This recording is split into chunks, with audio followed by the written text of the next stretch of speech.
Open eye, feel the waves cut through me, hypnotized by the sounds I'm breathing in. Hold tight, chemicals collide. Hold tight, hold tight, hold tight. Dripping lights paint the skies, all because of you. Dripping lights paint the skies, only you can make me move.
Hello, everyone, and welcome back to the Illinois High School Esports Association.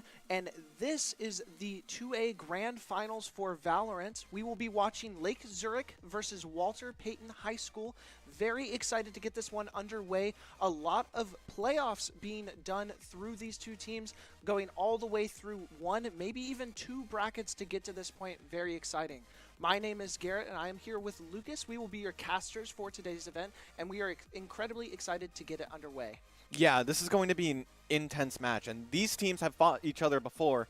However, who was it that came off top? We can actually take a look at the bracket here. We have Walter Payton in the round 5 actually beating Lake Zurich, who is the 1 seed in this tournament. Did actually get the advantage there, taking it 2-1. However, Lake Zurich, going back down into the relegation bracket, had a swift 2-0 to get back into the grand finals. Really good for them, get some momentum going into this map. But both schools actually have not dropped a single map in playoffs. The only one they have lost was to each other, so there's definitely some tension for these two top-seeded teams going in today's series. Yeah, and this is going to be an exciting event, and I cannot wait to get into the game and figure out who's going to win. Yeah, exactly. And we definitely have a long one here today. It is going to be a best of 5, which is very exciting. Our first map today is going to be Ascent. So as the players are loading in right now, trying to get some comp selection, we do have Walter Payton starting out here on the defense. Meanwhile, Lake Zurich on this attack, and some pretty normal setups that we see here. Normal compositions, I should say, with a couple of initiators on both sides. Your Sentinel, your controller, nothing too crazy. You know, these teams have probably played each other a lot, and they've played a lot of Valorant just as a whole. So probably going to be able to see some very smart, very consistent plays here. It does look like Lake Zurich wants to start out leaning towards this B side, a little bit more towards mid control. Winter does spot out the mid pressure from Lake Zurich, as Lake Zurich tries to walk up into Pizza, into Market. Corinna's actually going to get the first trade. Corinna with 2 in that B main, and finding the spike. Really great plays from Walter Payton. Yeah, Corinna with that third, already showing that they are here to play. Walter Payton starting to collapse, and that is a flawless for Walter Payton. Yeah, that was really well played by Walter Payton. Corinna just getting 3 in the first part. Yeah. Well played. Yeah, I respect it. I felt like Lake Zurich tried to lean a little bit more into that B side, and with the mid pressure, maybe it was something that Walter Payton read with the actual B main walk, with those 2 picks coming from that angle, but Corinna just being able to set Walter Payton up, and now they go into this eco. Yeah, so as we can see, Kaide making a sort of just trying to figure out where they are. However, they're all going to go to A, it seems. Keeping that turret to spot out Heaven at mid.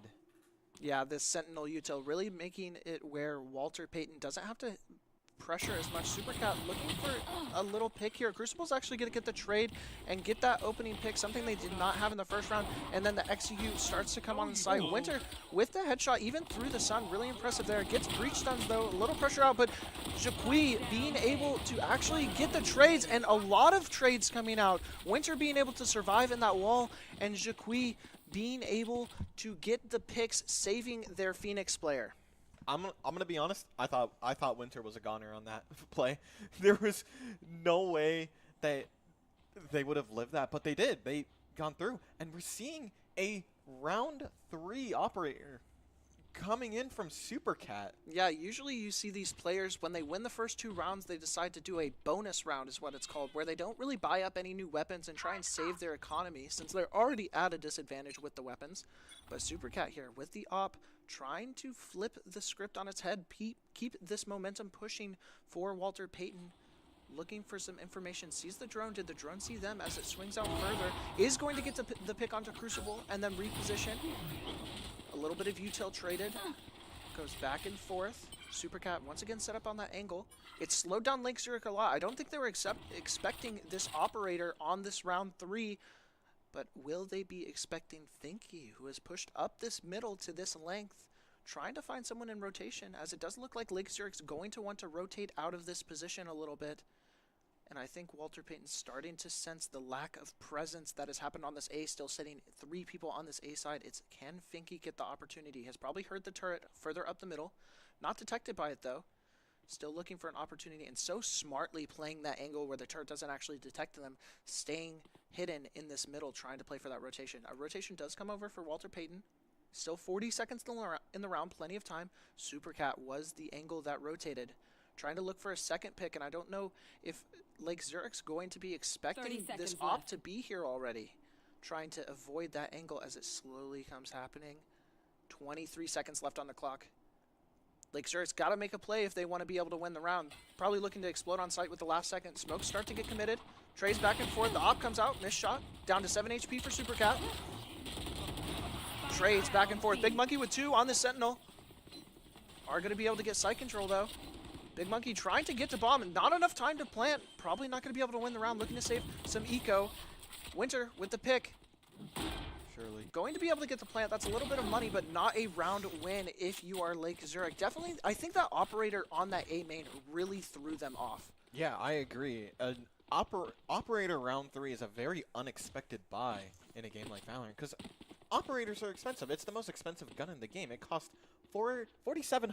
I think it is 4,700, yeah. I was trying to think if the Odin cost more than it, but I can't remember off the top of my head. If I remember, I think Odin cost 3,200. But either way, it is a big gun. Yeah, it's a big gun. Catching people off guard, especially on their bonus, is insane.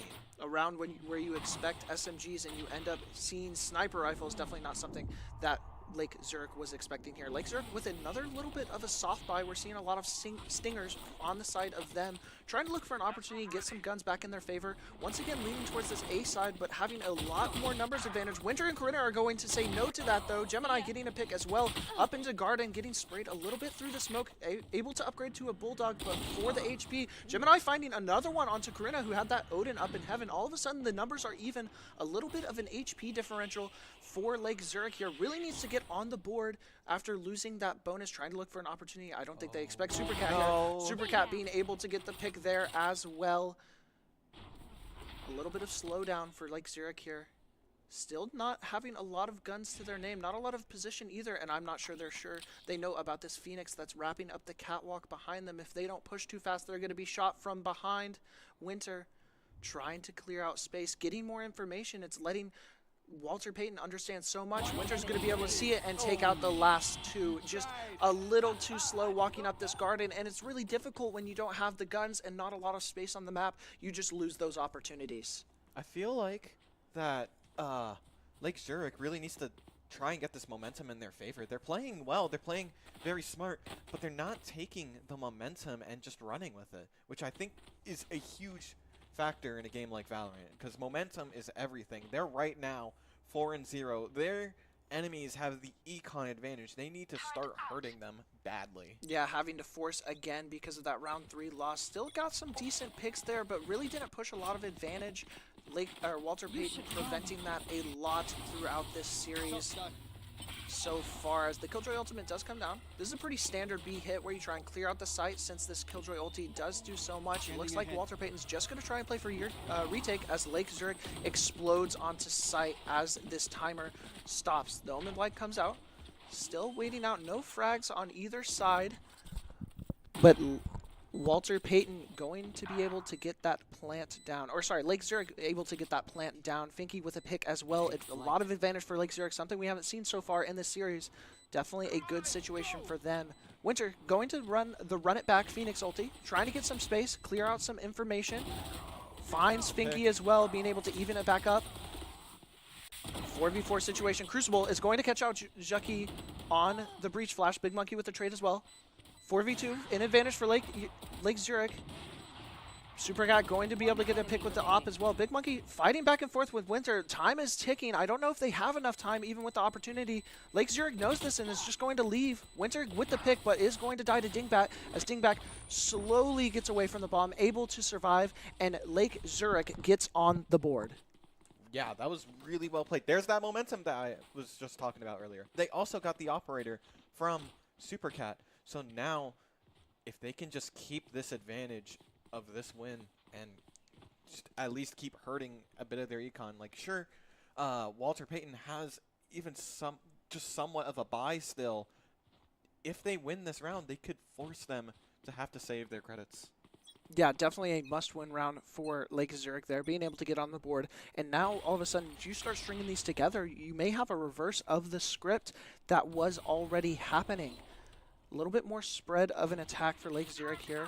Showing presence on both sides, looking to take a lot of mid-control. Slowly walking up this catwalk. Gemini watching this angle for B, really just kind of playing protection for their catwalk walker. It's Finky who's looking for the opportunity. Corinna's looking to shut it down as well, but neither of them actually know that someone's there. Finky looking to clear into this, but is very nervous about that angle. Finky's got the feeling. Eventually, Lake Zurich does start to rotate over to the A side. A couple of Walter Payton players, though, in interesting spots. Winter here, are they going to be cleared out from this angle, or are they going to be able to have a play of their life? Breach ulti comes out, the execution onto site for Lake Zurich. All four are going to be able to get through. Winter unknown, not going to move from their spot, though, from Wine, as the plant does start coming down. Winter finds one, stops the plant from this flank, and now just another angle that Lake Zurich has to worry about. Big Monkey getting Super Cat. Winter with the molly onto Crucible, and Finky with the trade onto Winter. Trades back and forth. It starts to give Lake Zurich advantage. Jackie and this KJ player, the last two on the retake for Walter Payton, trying to look for an opportunity. Not sure where players are, and Big Monkey on the generator is not going to be able to, or Big Monkey is going to be able to clean up the round for Lake Zurich. 2 in a row for them. I liked the play with Winter just sitting in Wine. However, I feel like it could have just been executed a lot better. Sure, he got the pick on Gemini, getting that operator down, but most of it was just very rough because he couldn't really play off of the teammates, and it's a big thing, especially when you're trying to get off picks, get trades every now and then in a game like this. It is important. Every kill matters. Yeah, for sure. And even those bomb executions on the round before, being able to pressure that out, as we see the Sova Dart go out deep mid. Get a little bit of information there on the mid presence from Lake Zurich. Lake Zurich's been playing that really well. Super Cat with the initial pick on that A main. Crucible trading it back, though, on the other side of the map. So this default going both ways for these teams. Jackie, seen Finky push up this catwalk. Got a lot of space there. Super Cat's going to commit to it as well. And a lot of Lake Zurich just rotating back towards this mid. Ascent known for its mid play, being able to just have all of these open angles. Very popular sniper map as well. Actually, my favorite map in the game. But still, Lake Zurich just looking for an opportunity to find a rotation in this 4v4 route. Maybe looking for an over-rotation for Walter Payton. Walter Payton playing very patient, understanding that both of these teams are extremely smart. Very good shot by Jackie onto Crucible. Going to be able to leave as well. Just a little bit of advantage there, gain for Walter Payton. Still 40 seconds in the round. And I don't think Lake Zurich feels very comfortable with the space they've gotten. They don't know exactly where all the players for Walter Payton are. Lake Zurich trying to make something happen through this pizza. Time is ticking. Only 25 seconds left in this round. Finky spearheading this push. Corinna looks like it's going to meet it. Trying to find something. They've got to go a little faster than this. They might run out of bomb sight again. Able to see Kaide. Gemini going to trade that out as well, though. Still numbers disadvantage. Only 8 seconds left. Need to be able to plant the bomb here. Does get the tap down. Dingbat going to be able to secure the plant in a 2v3 for Lake Zurich on this retake. Corinna going to get taken out, and Jackie taken out by Dingbat. Just a little too much left for that retake. A lot of time used by Lake Zurich on that clock to finally get the plant down, but the trades really weren't going their way. Amazing timing by the Omen on Walter Payton's Jaiki. Karina. Jaiki was just about to get shot by that operator, as you saw. However, getting saved last second as soon as they responded out. Perfect headshot on to Gemini. Yeah, the classic definition of that double swing, being able to shoot the opponent before they shoot your teammate. Really good job by them. Really great retake all in all with Walter Payton there. Very much a lot faster. It looks like Lake Zurich wants to play. Super Cat using the op as a shotgun, and Karina getting the follow-up as well with 2 more. May have been a fast round, but fast the other way. Walter Payton immediately taking advantage here. Crucible going to be able to take out Karina, who plays a little bit more aggressive there. It's slowed back down 3v2 in favor of Walter Payton. Lake Zurich really needing this round. Not 100% sure where all of these players are. Knows that there's a lot of pressure here. Still have a lot of offensive utility, just looking for an opportunity to even the odds. Supercat trying to watch this angle with the op. The Killjoy there as well, watching the angle, deciding to rotate further out to the mid, get more information on what this Lake Zurich team exactly wants to do. Waiting for the angle, and it looks like this is where Lake Zurich actually wants to walk. Are they going to be expecting Supercat here with the operator? Supercat able to get Finky into the swing. Misses the shot onto Crucible. Crucible able to get past that side. Gets stunned. Almost gets the shot onto Crucible again. Crucible just trying to even the odds at this point, but Kaide is going to be able to come in and trade out Crucible. 6-2 Walter Payton. Yeah, I'm honestly surprised that Supercat lived that. I thought they were gone. Yeah. I thought they were gone. But they lived. They used that updraft to try their best and just dodge the bullets that Crucible was sending at them. But Kaide came in, saved the day. Yeah, you think of your op players, and while everyone is like, oh, the op is a one-shot elimination to the body or better, you also have to realize the low fire rate and the movement speed that you get with it really leaves you in a bad situation if you either miss or if there's another player there after you take the hit. However, Jet and Supercat, yeah, the glass cannon, exactly. Supercat being able to survive with the Jet utility and draw it out long enough for Walter Payton defenders. That's kind of hard to say. Yeah. Walter Payton defenders to be able to wrap in and get the final trades. Really smart play by them. Another slow round for Lake Zurich here. Minute 15 left on the clock. No real space taken in a lot of places. We have Finky walking up this catwalk, looking for an opportunity. Seems to be a fan favorite play of theirs. Looks like it's finally going to be leaning B. And once again, Supercat is here trying to look for this trade, or for this opening pick for Walter Payton on this defense. A lot of utility coming out, the Silva utility coming out. Supercat going to miss the shot as the execute does happen for Lake Zurich, being able to get onto side. Gemini in a really good spot here with a lot of opportunity on their angles as the rest of Lake Zurich walk onto point. A couple of sprays going back and forth. Silva Ultimate is going to be committed. Corinna getting Big Monkey and Crucible getting the trades. A lot of good retake picks for Walter Payton. In a 5v2 now, all of a sudden, Winter going to get another one. Just Finky left, and he's not even on the bomb. Not going to be able to get an opportunity here to get the pick, and that's going to be Supercat with the flying shorty for a team ace for Walter Payton. Wow. I can definitely tell. If I'm Lake Zurich, right, they definitely have realized that on round 7, they played fast, and they got hard punished. They lost so much space. They lost 2 of their players. They were Walter Payton was up, so they're mainly just trying to opt to play slow and try and just wait out the util.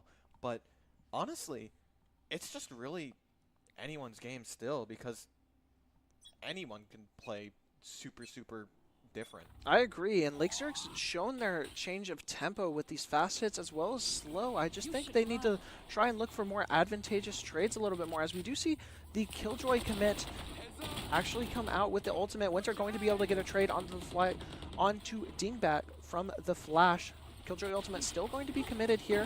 Gets one player, Supercat being able to shut down Gemini on their execution. Corinna with Crucible as well. Big Monkey trading back onto Corinna, and Finky back onto Supercat. So what looked like another dominant Walter Payton round already back down to a 3v2. Lake Zurich still with a lot of opportunity here. Wow. Slows back down a little bit. Both of these teams understand when not to over-aggress and play their ground, control their space. All of a sudden, Lake Zurich immediately wants to rotate, trying to look for a different opportunity. Once again, in a slight numbers disadvantage, very winnable round though, trying to find a Walter Payton player that will make a mistake and give them an opportunity to even the odds. A lot of rotations into the garden here. Looks like a re-hit through this garden. Jackie ready for it, looking for the angle, spots out the shoulder of Big Monkey, going to get blinded by Finky, and they're going to look to push it a little bit more. Finky able to get that pick. All of a sudden, 2v2 situation. Winter was spotted in that window as well from both players. Spike not committed there. Oh, Finky actually rotating all the way to B side. They're trying to out-rotate the rest of Walter Payton with plenty of time here, 12 seconds. I don't know if they're going to expect Kaide to be as close as they are right now as the rotations come through for both sides. Definitely a good advantage to get a decent amount of time off this bomb. Kaide thinking about committing this lockdown from the Killjoy, looking for something to just clear out the rest of site, and I think it's going to work about how they want. Big Monkey deciding to molly off the entry, though, slow down that push a little bit more. As the players do get onto site, looking for the clears. Finky with their 3rd kill of the round, trying to stick it, looking for that defuse, actually getting it to half. Getting the shot onto Winter as well. Finky's going to be able to trade and get that 4K and win another round for Lake Zurich. Really smart play from Lake Zurich there. Very well played by Finky, too. Taking the spike, just rotating. I honestly fully expected that something just to go wrong, because if it's a risky play, because if you teleport and get picked out and you plant the spike, you're alone. Yeah, like that spike is going to get diffused. Yeah, especially with Big Monkey on that A side, so far away, not being able to follow up. A very risky play, but it pays out for Lake Zurich, and Finky coming in with 4 there, being able to go to 8 and 8 on this map. Definitely a heroic play. Love to see those. As we see the Breach Ultimate come out really fast, Gemini's going to be able to get the entry onto Winter because of it. The Rolling Thunder being committed. And another very fast hit from Zurich. This is what we saw last time as well. But this time they're actually able to commit on the site fully. A lot of util going out both ways. Supercat chunked down to 31 HP. Trying to just find their opportunity. Door is going to be broken. Jackie's still looking for it, but Finky ready on that lurk. Big Monkey with a pick as well. And all of a sudden, all the picks are going on Zurich's side. 5v2 for them. As the spray comes through the floor, Big Monkey getting some more chunk damage. And I think they're aware that both players are still on this heaven for Walter Payton. And not only are they only 2, they're both very low HP. A little bit of post-plant here. Crucible's going to be able to take down Supercat, who had committed to the Jet Knife Storm. And it looks like this is going to be a round win for Lake Zurich, with Walter Payton's Killjoy deciding to save in the round. And I think that's a smart play, Kaide, not recognizing that winning a 1v5 is already difficult. Doing it at 10 HP with a bomb halfway done is almost impossible. So really smart play there by them. Play for the next round. Yeah, absolutely. And, hey, they kept their money.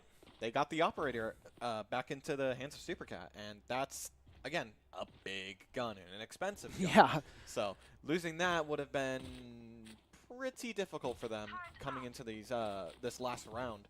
What do you think is going to end up happening when it comes to attack on Walter Payton's side? It's definitely going to be interesting how they want to control this space with what they have as a certified op player in Supercat. Looks to love this sniper rifle with the entry. Gemini actually going to be able to get in this time. Onto Generator. Winter's looking like they want to give it up. Trying to molly the plant as it comes down. Spike is going to go down, though. 5v5. No frags on that plant, though. Karina going to get some information and be able to spray through a decent amount. Get some spray back, though, from Crucible. Be able to get the pick. Trade it out. 4v4. Bombs a ticking. Crucible very chunked in this hell. Supercat also going to be able to get the pick onto Gemini with the op. Winter with the pick onto Big Monkey. The retake's looking really good. Crucible trading out with Winter. Trying to play the post plant on the Sova ulti. Going to be able to get that pick, and just not enough players, no bodyguards. Jackie is going to be able to take out Dingbat, and the rest of the defuse is going to go off for Walter Payton the end of this half. Yeah, a big weakness with Sova ult is that you have to make sure someone's at the very least protecting you, because it is such a slow rate of fire. It takes some time to charge, and it doesn't really do as much since it can't headshot like opposed to the other weapons. So mainly used as a post plant stall out the timer tool. But very well played from both teams as we go into this pistol round. Yeah, and great recognition from Walter Payton too, understanding the Sova post plant and actually rushing the player to pressure them out, rushing Dingbat on the side of Zurich. Right. Now, on this defense, Walter Payton getting that 8-4. I would say this is more of an offensive-sided map. Ascent, I feel like it's a little more advantageous. So that defense that they had really solid. Are they going to be able to close it out? As it looks like they're going to try and have a really fast execute. Walter Payton walking onto site. Big Monkey's going to be smoked off, and Supercat getting taken down by Dingbat. 5v4 advantage for Walter Payton as they rush out onto site. No one left on the site either. It's going to be a complete retake for Zurich. Crucible looking to stop the plants a little bit with their utility. Try and get some chip damage out with that utility. But it looks like it's going to be a full-out pistol fight. Nice shot from Winter, getting a second one as well. Corinna being able to follow up, but Gemini getting two themselves, not making it a lost round. Gotta find 3 more, though, to turn it. Being caught out by that Killjoy alarm bot. Not expecting Jackie in here, and the classic right-click going to be able to clean it up. Very good job on the rest of that. Being able to clean up the rest of that pistol round. Walter Payton takes that advantage and keeps running with the momentum that they already had. Very nice shot, by the way. Like, just the tap, tap. Yeah, Winter with some satisfying head clicks in that round. That was very good. That's exactly what you want in those, in fact, it probably honestly helped win them the rounds. It's just getting 2 of them out in such a big push with so many people going in one spot. Getting 2 picks out of that is impressive. Yeah, being able to get those trades back, and it's not surprising we see Winter there already with the 18-7 stat line, definitely being a great carry for Walter Payton currently. Once again, an A execute for, or sorry, a B execute for Walter Payton. It looks like Lake Zurich's going to play completely retake, getting smoked off a lot of utility. Dingbat took a lot of damage as well during this time, and they had the gun disadvantage. A very hard round to turn around. Got to see some really big plays from Lake Zurich as they prep for this retake. Slowly trying to clear out the angles. A lot of them coming from the CT side, but it's going to be Walter Payton with a lot of picks with that gun advantage. Crucible able to trade out 1. Supercat shutting down Gemini as well. A lot of trades coming in, so many cross angles, and that's going to be the round. Really just a gun disadvantage, and giving up sight without getting any trades back is going to be difficult to retake. When you only have pistols, it's going to make it even harder. Such a fast round, too. You can see how Walter Payton is just going super fast, opposed to Lake Zurich's attack, where they were playing slow and trying to just wait out util. Walter Payton's just going in. They're just going in as fast as humanly possible and just trying to get fights as fast as possible, keep the momentum going, and it's paying off. They've won their 2 rounds. Yeah, one of the biggest differences we see between these 2 comps is actually the Phoenix on Walter Payton getting so much value from these flashes. Just something that Lake Zurich has in the breach, but a little bit different style of flash. Has to go through a wall. This Phoenix able to walk onto site and entry so easily, and that's why I think we see these aggressive pushes from Walter Payton like this. Looks like Walter Payton again wants to walk down this B main. Look for an opportunity there. Playing it a lot a lot slower this time. Trying to figure out any extra information. Lake Zurich leaning more towards the A side, prepping for that one. Sova Dart comes out along with the Omen Blind and the Jet Dash. Full execute onto site. Once again, door's going to get closed, but Dingbat's going to be trading out. Supercat hearing the door, very heads-up play on where to spray, and Big Monkey with 2. Corinna with the Shock Dart onto Dingbat in the back line. Really good play from Big Monkey. Solo holding this site and slowing down Walter Payton, something that we weren't seeing. Winter going to be able to get that pick onto Big Monkey. Corinna in a very advantageous spot. I don't think they know that they're here. Able to get the pick onto Gemini. Finky going to be able to trade it out. 1v2 situation for Walter Payton. Trying to look for it. Finds one, sees the other. Has 1 flash left. Looks for the flash. Able to back away from it, though. And a lot of time here for both sides. Lake Zurich really needs this round, but Winter going to be able to predict that rotation and get that 3K to get another round for Walter Payton. Wow.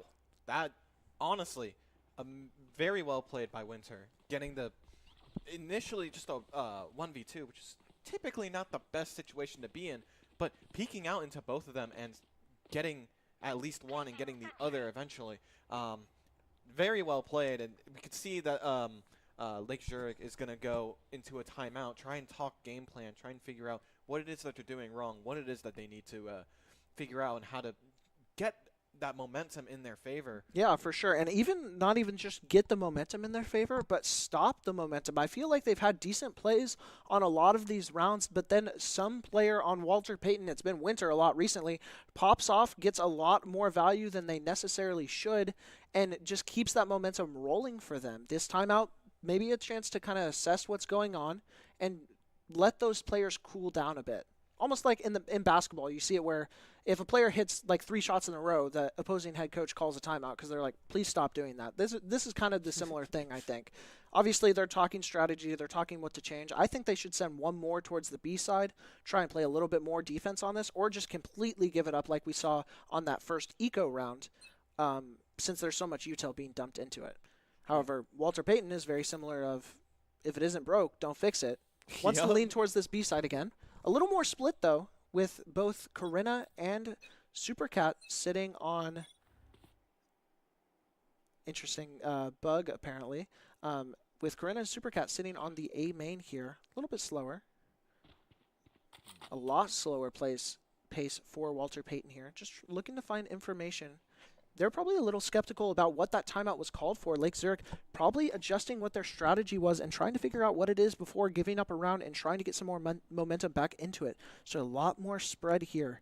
Crucible, the only, or one of 3 on this site for Lake Zurich, sees the Sova Dart, is able to dodge the scan, and immediately a rotation off, but a lot of rotation towards for Lake Zurich. Getting pulled by that Sova Dart. Maybe that's exactly what Walter Payton was playing for. Big Monkey going to be the only one actively on site here for Lake Zurich. And we've seen them do good plays on this before, but it still ends up with Walter Payton wins so far. Definitely seems to be their favorite of the 2 sites. And a lot of rotations start coming in on the other side. A lot of information that Lake Zurich is gaining, figuring out that this B execution is probably going to hit, boxing them in. Finky being able to get all of this information on the lack of mid presence as well as the execute finally comes out. Supercat dashing on the site, finding Big Monkey, going to be able to get traded out. A lot of picks going back and forth. Starts to come up Walter Payton, Winter and Jackie with picks on both sides. Gemini trying to get some pressure through this market. Only 13 seconds left for the plant. Dingbat getting another one. Kaide has to get to this bomb. Only 8 seconds, but it's going to be Corinna taking out Gemini, kind of bailing out Kaide there a little bit with the lack of time that Walter Payton had. I don't think Kaide was in an opportunistic position to actually get that plant down if that elimination doesn't come out. No, definitely not. And we're going into match points. This is important because this means that Lake Zurich needs to force almost every round, if not every round, which is going to be very difficult if even some of them get picked off and they win a couple of rounds. They're going to be very low on eco, and I think it will just eventually snowball, and that will right itself. Of course, very hard to come back here. Gemini trying to make an effort, though, finds the pick onto Supercat in this middle and then safely gets out. Corinna being able to trade out Finky, who had walked up A main, trying to get some extra information. Does get pressured out. Gemini going to get shut down by Winter as well. Very nice shot from Winter there. Starting to take a little bit more mid control. Lake Zurich suddenly finds them at a 4v3 disadvantage here. Trying to find an opportunity on this defense to trade it back around. Walter Payton, who's been flawless on this attack so far, trying to close it out and force a map 2. Remember, again, best of 5. There's going to be a lot of Valorant played between these 2 teams today here. Trying to find something, some opportunity to make that second game a little bit further away. The smokes do come out, executed onto the A side. Looks like Walter Payton's decided to change it up on what their choice of cuisine is. Jackie being able to find Crucible here in the basement. Sova Ultimate's going to come out on the post.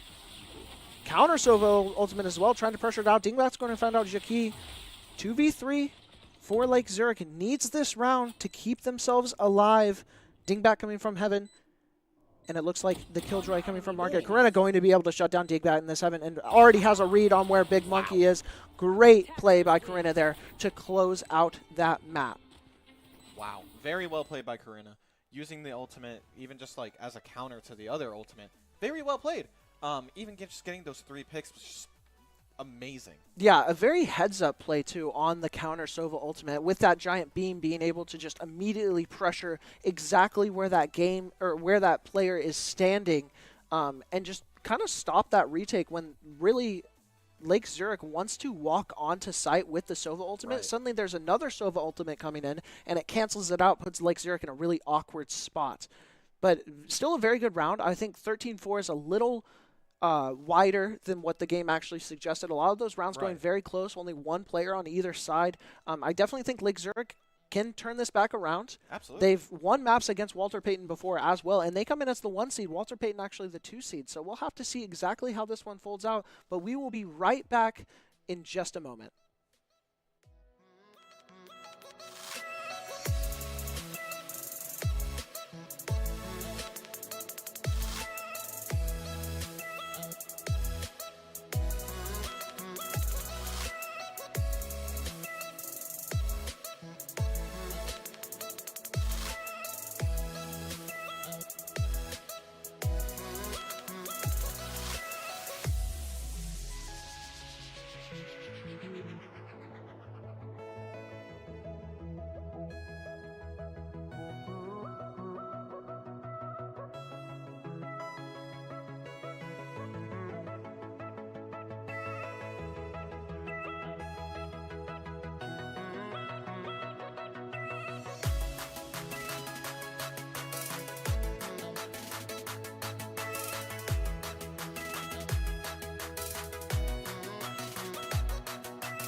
Hello, everyone, and welcome back to the Illinois High School Esports Association Valorant Grand Finals for Division 2A. We are watching Lake Zurich and Walter Payton High School.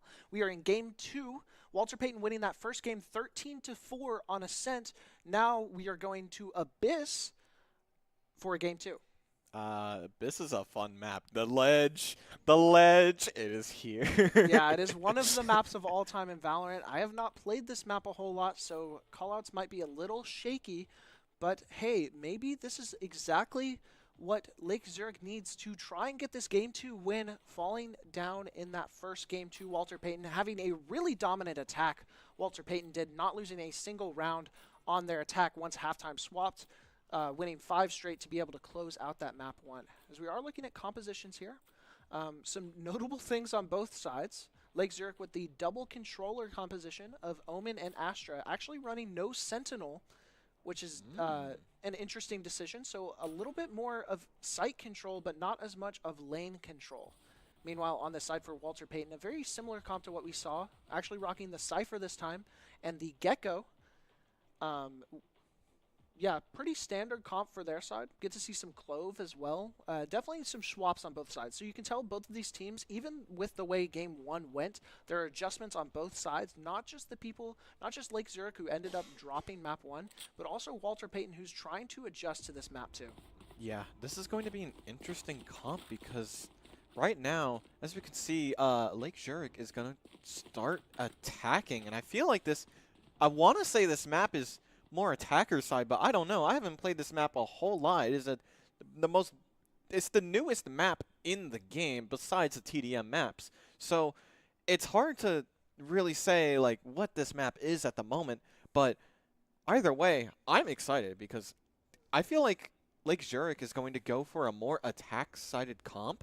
However, we have Walter Payton on the Cypher, which directly punishes people who play super aggressive with those trips. Yeah, if you're not playing slow enough, you will get caught out from those trips. Looks like Lake Zurich wants to lean towards this A side, though, at least initially. And the one thing I think about this map is how long the rotations take to get from site to site, especially on this attacker side, unless you have a lot of mid control. So interested to see how much rotating happens this game. Winter going to find the info and sees a couple as the execution begins to happen for Zurich, and it is happening fast as this rush goes through immediately fast. Gemini getting tagged with that camera, and the trip as well. Going to be able to survive. Finky is able to walk out on this Reyna, get all the way to back site as the Heaven is still being spammed through. A lot of damage onto Finky there, though. No trades as the bomb goes down. Supercat looking through this Heaven, this window, trying to get some picks, is going to be able to catch out Gemini on the off angle. Oh, sees one. Corinna with the flash. Jackie, and a great retake for Walter Payton so far, being able to get a lot of picks. Winter with another one as Dinkbat tries to trade out. Big Monkey, the only one left, still stuck in this back line. Corinna going to be able to get the pick as there. Really good retake from Walter Payton.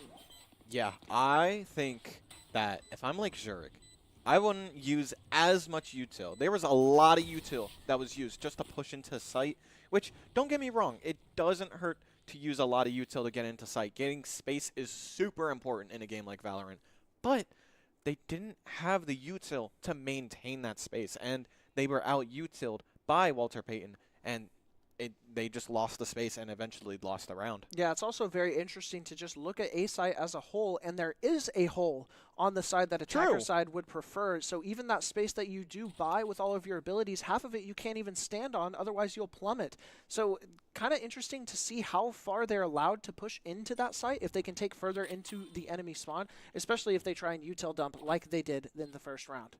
However, on this eco, going to have to try and get different results with harder expectations. Winter with this Marshall, or the Outlaw, I'm sorry, looking at the same angle, trying to look for the opportunity. No noise yet on either side. A little bit of an execution here for Lake Zurich. A nice one-way that gets a spray onto Winter with that regenerative seals. The Sova Dart comes out as well, finding a couple. Not being able to get anything yet. Crucible trying to look for their opportunity to jump out. A lot of trades going back and forth. Not able to get the pick. Corinna being able to back up Winter as Winter gets the pick onto Dinkbat as well. A lot of trades going back into Walter Payton's favor. And Corinna coming out of that window on the rotation, actually able to pick up 4. Being able to save Winter in that back line and not let an opportunity happen already after 2 rounds rocking that 6-0 stat line. Yeah, and Clove is such an aggressive character, even though she's typically, or she is a controller, which typically the aggression lies onto the initiators. Oh my goodness, I cannot speak. On the initiators and the duelists. Clove, one of her abilities, or their abilities, is they just get a kill and they get healed up to 100 overheal, which is insane. Yeah, definitely the most aggressive controller in the game. Not surprised to see them fragging out there. Looks like it's going to be a little bit of a change up here with a little bit more rifles on this bonus. A very important win round for Lake Zurich. The blind's going to come out. Supercat getting 2 on this Heaven. Being able to spray through completely blind. Very talented play of Overwatch. Corinna getting 2. I said Valorant, sorry. That's not Overwatch. Gemini getting a pick onto Corinna as well. Gemini getting another one on the Kaide, but the shock dart comes through from Supercat. A lot of utility used that round, and Supercat being able to play through all of it, both their own and the opponents, getting that 3rd round win for Walter Payton. I love Overwatch. I didn't even realize I said that. That was so funny. No, but even then, it was like, that was a very, very well played round by Walter Payton. They were just patient. They used a lot of util to push onto site, but they weren't able to maintain that space, and they were just out utiled. Yeah, and I think something that Walter Payton's doing really well is pressuring these angles, even when they get smoked or utiled off. We saw Supercat blindly spray into just a common lane and actually end up getting 2, as the execution does look like it wants to come out on this B side again, this B long, as the walk does start happening for Lake Zurich. Trying to get early picks. Kaide's going to shut down Crucible, though, on this aggressive play. Winter with Big Monkey as well. Winter with 2 in the 2 shots of the Outlaw, and I think I just saw a player fall off the map. It was Supercat. Whoa, we got one! Finky falling off the map on that edge. Just Dingbat left. No bomb planted either, so really a lot of time, but Corinna is going to be able to get that pick on 2 Dingbat and close out that round for Walter Payton. Yeah, we got a fall. We got a fall. I was secretly hoping that there would be a fall this game. I mean, I mean that in the nicest way possible. This map is funny when it comes to falling off the map, and the amount of things that you can do just make people fall off the map. Like, one of my favorites specifically is just your ult on a ledge, let them walk into you, and you just make them trip. And they just never know you're there. Yeah, I want our listeners back at home to understand that Lucas, when seeing the environmental kill in the kill feed, raised his hands up in joy. I did. That was how excited he was. As a I love this map just because of that. Lake Zurich. Jackie going to be able to take out Gemini, and Winter with the op going to be able to get Finky as well. Corinna's going to revive with the Clove ultimate and actually cash back in a very dominant defense for Walter Payton. It looks like they read that really fast explosive hit onto A site. Such an aggressive character too. Like, Clove benefits just for being aggressive. Like I said with the ability. Not only that, when Clove is dead, they can still use their smokes, and if their ultimate is online, just revive at the snap of a finger, which is interesting. It's a very unique way of playing controller, since typically people would like to go Omen and just stay and keep their keep the space and even gain some space using the Omen teleports. Yeah, Omen actually known as the most aggressive controller for a long time until the introduction of Clove. Now Clove basically another duelist for your team and still being able to get smokes even if they die a little early. Not the situation here though. A lot slower for Lake Zurich this time. A lot more spread too. Trying to take some mid control finally. Not opting to do this in the first couple rounds of the game, and I don't know if it was benefiting them. Just hitting those sites back and forth. A little bit more mid-presence this time, though, and it's going to slow down those rotations. Lake Zurich just looking for an opportunity to get onto a site or get a pick and take all of the space, as we see Finky almost get that shot through the smoke. Really amazing game sense from them, trying to find something in this mid and also just show presence. And what this is doing is you can see Walter Payton's positions on the opposite side of the mid. So many of them are forced at this top, while the rest of Lake Zurich can work onto sites, get their rotations, and get their opportunities. Kaide shutting down Gemini on this close box push, being able to get the advantage for Walter Payton yet again. Doesn't notice a whole lot else. The smoke is going to be committed. Looks like a lot of commit as Winter gets the pick onto Finky, that mid-presence. So close with this recognition. Being able to trade out. Crucible's going to get a pick, but Kaide as well. 4v2 for Walter Payton as this plant does go down. trying to get some information here. Supercat's going to get the spray on Crucible, and Winter with the op kill onto Dingbat. That's 6 in a row for Walter Payton. Big guns are on Walter Payton's side. This is scary for Lake Zurich. They need to find a way to play around this. Otherwise, it is going to snowball. It is going to be rough. Yeah, and we already see that timeout coming in for Lake Zurich, trying to figure out exactly how to deal with these big guns, Lucas, with the Op and the Odin, both being very niche guns, but having their players that can really dominate with them, and we've seen nothing short of that with Winter and Supercat. Actually swapping the two roles. Supercat was the Op player the last time around. Winter now the Op player who was originally the Phoenix player in Ascent.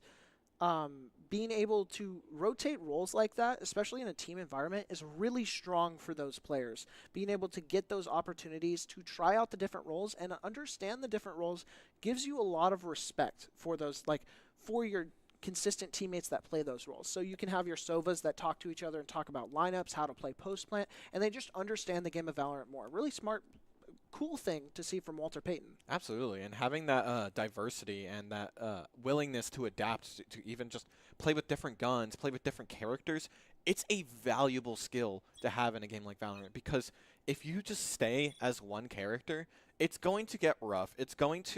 You're going to eventually realize that you are going to run in some characters that are your weakness. Like, for example, Jet and Raze will really have a hard time against Cypher, since Cypher can just use a trip, really stop their momentum, launch them back, even maybe do a little bit of a like a bungee jump, you know? Yeah, the bungee jump's definitely an entertaining one to see, as it looks like it's going to be another fast hit for Lake Zurich. Maybe committing their util a little bit differently. Supercat trying to get some value on this spray. Actually going to get spray back from Dingbat, something we haven't seen yet. Kaide on this traditional angle, going to get this pick. You can definitely tell that this is one of their favorite spots to stand. Finky going to be able to trade it back out.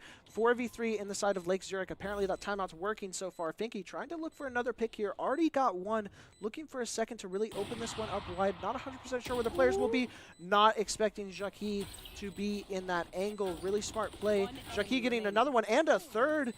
Being able to get that triple kill. Looking for the fourth. Going to be able to get it and walks away with a clean 4K. When Lake Zurich finally had some momentum and had the numbers advantage, the Cypher player shuts it down.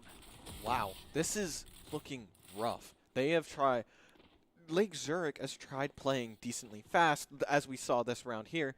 They also tried playing decently slow. I think they just really need to go for picks as much as possible. Just dwindle their numbers, because not a lot is really working in their favor. So if they can just get some picks, get some players out of the round, and just try and ride that wave, I'm sure that they will eventually flourish. But it's still anyone's game. Even though it is 7-0, it is anyone's game. Yeah, Walter Payton doing a really good job of not giving the opportunity for those picks. Even in these fast executes, being able to walk away with at least 3 falling on the side of Lake Zurich. Lake Zurich opting to go for another hard B hit. They feel confident about this one. Finally getting Kaide on that angle that they've been sitting on for so long. Supercat getting the trade onto Gemini as well. Stuck in this back of sight. Think he's going to be able to get the pick there. Advantage for Lake Zurich. We've seen it many times. Can they stabilize on this retake, though? It's where they've really been struggling. Need to get around on the board. A little bit of a slowdown here during the post plant. Finky going to be able to pick out Winter. Finky finding 2 onto Corinna, and all of a sudden Finky with the 4th being able to get on the board. Finky popping off, and I think they recognized that Walter Payton had been doing a very standard defense, and they had been committing to it multiple times. Right. And they really did. Zurich did a great job of punishing that. Yeah, and they got their round. Finky, there we go. Finky popped off on that round and was able to get 4K. Very, very well played. I feel like now they're going to eventually just get this momentum rolling. Sure, they don't have a lot of money, but they did put a dent in Walter Payton's econ. Yeah, Walter Payton slowly trying to figure out exactly what happened in this last round. Lake Zurich trying to keep that momentum, and it looks like they want to keep the momentum by doing the exact same thing. Dingbat trying to push onto site here. Going to be able to catch out Supercat on this back angle. Starting to feel a lot more confident about these takes now, actually now having the advantage. Corinna on the flank, stuck on the zipline, has to drop off, does get the pick onto Big Monkey, being able to get the heal off of that. Crucible getting shut down as well from Corinna, finding 2 on this flank, slowly taking out the angles. Dingbat going to get the trade. Dingbat with 3 themselves. Trades going back and forth, 2v2 stuck here. Jackie with 1. And the right click from Winter to finish off the Jet Knives. A great retake for Walter Payton, off the back of their Clove player in the flank. Jet Knives are so OP in the right click. If you have all 5 of them, that is so much damage. Did you know back in the day you could actually right click and you would still get all of your I was about to say that. I remember Yeah. that once you right click, it will just immediately come back. I was just like, dude, that sounds wild. Yeah, something else that is broken. Corinna with this 12-4 stat line, especially with that flank after the plant had gone down, being able to take out 2 and then just be a presence in the back line for your team to have the opportunity to trade definitely swings that retake in your favor. I thought they were gone whenever they were on the zip line. Being able to drop off and get that elimination was very, very clutch. They also spotted out the Omen doing the teleport. Just barely saw like the little smoke that Omen just has when he teleports. Noticed that and was able to get the headshot. A very nice headshot, might I add.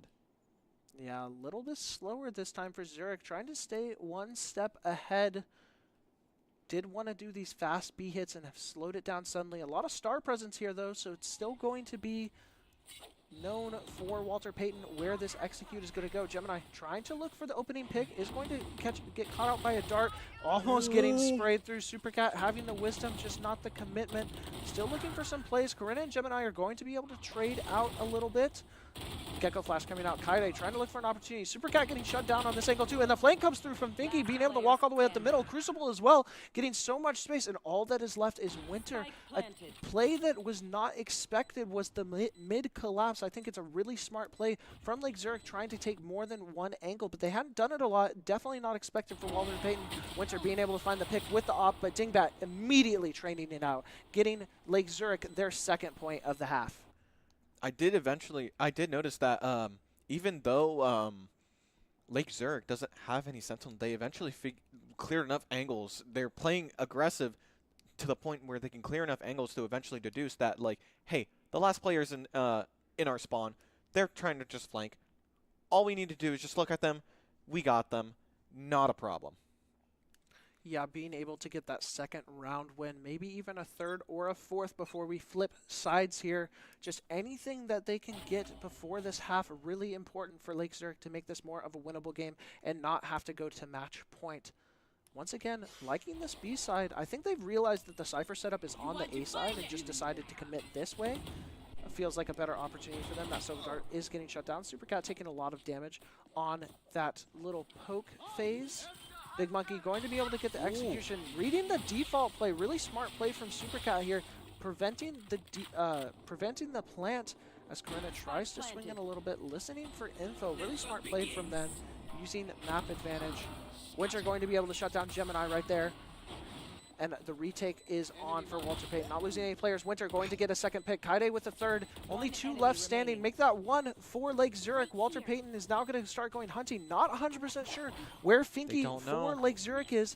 Finky on a really good spot, but just decides to save. Not feeling Crucible not feeling good for this re-engagement. Feels more confident saving the gun. Yeah, that is an incredibly fair play to make, since it's a 4v1. High likelihood that they're going to be playing together and really just trying to get a pick off of you. That's all they need. They need 1 pick. That's all they need off of you. And just saving for the gun, especially going into last round where you need to spend all of your money. Very well played and very smart play to do, so that way you can at least have a chance in this last round. Yeah, Crucible wisely saving there actually gives the opportunity for them to buy someone else on their team and make sure that Lake Zurich has a full buy here for this last round. Maybe force that 9-3 curse. As a little bit of a change here. Winter trying to take extra space, is going to get pushed out by 5 of Lake Zurich's players, showing no presence on this site for the longest time and finally deciding to hit it again. Finky trying to look for an opportunity here. Corinna's going to be able to shut down Gemini though from that window angle, and Jackie in a spot no one would have expected. Finky all the way back in spawn getting a pick. Corinna trading out with Crucible as well. No one knowing where Jackie is, being able to get the pick onto Finky as well. And the Gecko Flash locating for Corinna. Corinna being able to get 3, and Kaide getting the last one.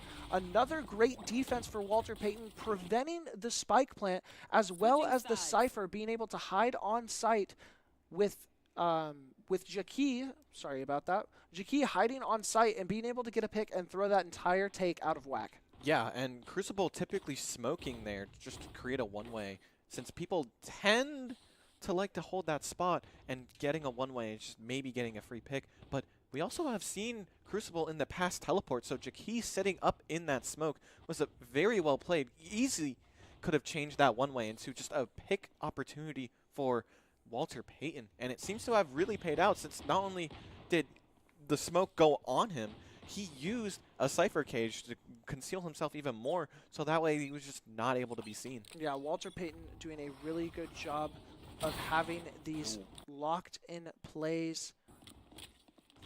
Little bit of waiting here from Lake Zurich. They got caught out a little bit. Winter was expecting the swing this time and got some damage. Gemini's actually going to be able to take out Winter. That's who I meant, Gemini, sorry.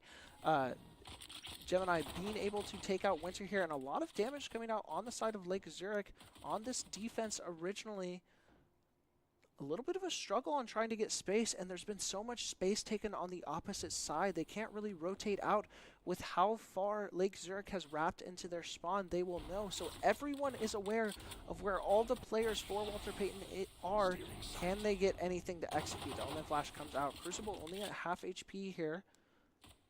Trying to find an opportunity. Still 50 seconds left. Plenty of time to work with. Trying to find something that can happen. So many smokes from this side of Lake Zurich as well, with both the Astra and the Omen just cycling what their smokes are. Jackie trying to find an opportunity with this camera that they placed all the way through. Lake Zurich wisely avoiding the camera, as the execution does come out for the side of Walter Payton, walking into a lot of utility, and a Gemini Sheriff that gets a 4K, being able to completely shut that down. It's really difficult whenever there's so much space taken by Lake Zurich. You don't really have an option to rotate out, and that's exactly what Walter Payton walked into there. Right, and I was about to say, I saw the Cypher trip was going to really pay off, since having a Sentinel, you could see if anyone is coming in flank. You'll have that information. Very important information. However, as we saw on the map, we saw Finky and Big Monkey just sitting there near the trip waiting for them, while the rest of the team was just sitting on A, keeping the pressure up. So really, Walter Payton had nowhere to go on that round. Yeah, that trip can give you a false sense of security sometimes. If, like Lake Zurich did, they know how to play around it. We once again see him walking up, not expecting the aggressive walk-up. Think he's going to be able to pick out Winter. Still trying to walk forward here a little bit. It's going to cause Walter Payton to start rotating back. I think they're trying to get this rifle out of Finky, but Finky's going to decide to take some players instead. No way. Get the pick onto Kaide and be able to survive. Corinna going to be able to get the shot from behind. Dingback getting some damage as well. Actually being able to get the pick on Corinna. A little bit of a gun disadvantage here for Walter Payton, and they are sure feeling it on this long angle of mid. Big Monkey finding one with Jackie and being able to get the second one. Cleaning that up for Lake Zurich, making it 2 in a row and doubling their score since the half flopped. Honestly, Ares is kind of an underrated gun. I feel like nobody buys it, but it just has so much of an impact on the game. Because that is 50 bullets in one mag. That is insane. That is so many bullets that you could just shoot at once, and it's just like, how is that gun allowed in the game? That gun is evil. My mind always says that gun is evil. It is an evil gun, and I guess Lake Zurich, after just going down, they're feeling a little evil. They're feeling devious. Yeah, and they're also doing a really good job of being able to turn this around, winning the first 2 rounds, the ones that they really needed to. Now you're okay with coasting around with this economy. Gemini actually buying the operator again, this round 3 op. Not something we see super common, but we've seen it 2 times in this series already. A very fast take for Walter Payton, though, all the way up this mid. Nothing we saw Lake Zurich do, trying to just take all of these angles, but Zurich has adjusted appropriately, getting all these angles where, yes, they have all this mid space, Walter Payton does, but they don't really have anywhere to walk, and Gemini lets them discover that very quickly. Winter getting shut down. Crucible with a shot on the flash, and a collateral between Jockey and Supercat. Crucible getting a clean 2K there. Lake Zurich looks to push into this 3rd round with so much confidence. What a collab. Yeah, great opportunity and great Omen flash as well, as the flash does come out. and Kaide is going to be shut down by Finky. A flawless round on the round they were supposed to lose. Lake Zurich turning this around fast. That is a rough round to lose on. You bought and lost so much. Lake Zurich is feeling evil. They bought an operator. They bought an Ares. They are out for blood. They're here with a vengeance for that attack playstyle. They want to win this. They might be down 10-5 in the game, but they are 5-3 in the last 8 rounds. Definitely getting some momentum back to their name, especially winning 3 straight. A little more spread for Walter Payton this time. Looking for information, trying to find exactly what Lake Zurich is doing on this defense that is causing them issues. They felt like they had it pretty on lock before the half, starting to slow it down a little bit more, though. Finky in a very good angle, going to get cleared out by the camera. And decided to go actually a little more aggressive. Not a lot of guns for the side of Walter Payton, looking for this opportunity, and Jacqui is going to get out, knocked out. Dingbat also finding the pick on the Super Cat in the middle. So all of a sudden, disadvantage for Walter Payton again, who is on an eco, but you can see that large lead getting a little bit smaller as seconds pass. Lake Zurich thinks they have a read on the play, trying to spread a little bit more back out, actually. Looking for some more information. Not 100% sure where all of these players are. They saw one presence on A, nowhere else. So they are going to lean a little bit more to the A side, just slightly, based on the mid presence. Finky already had one aggressive push and got out. Can they do it again? Looking for another opportunity. Corinna's here, going to give away their position by capturing the ult orb. Play for economy a little bit longer. That's going to give Lake Zurich all the information they need. Winter actually getting a pick onto Crucible as it comes out, and the Gecko Flash comes out for Finky. Going to be blinded. Corinna with a nice shot with the Sheriff being able to even that up and get the overheal. Almost walked off the map. Look at that overheal.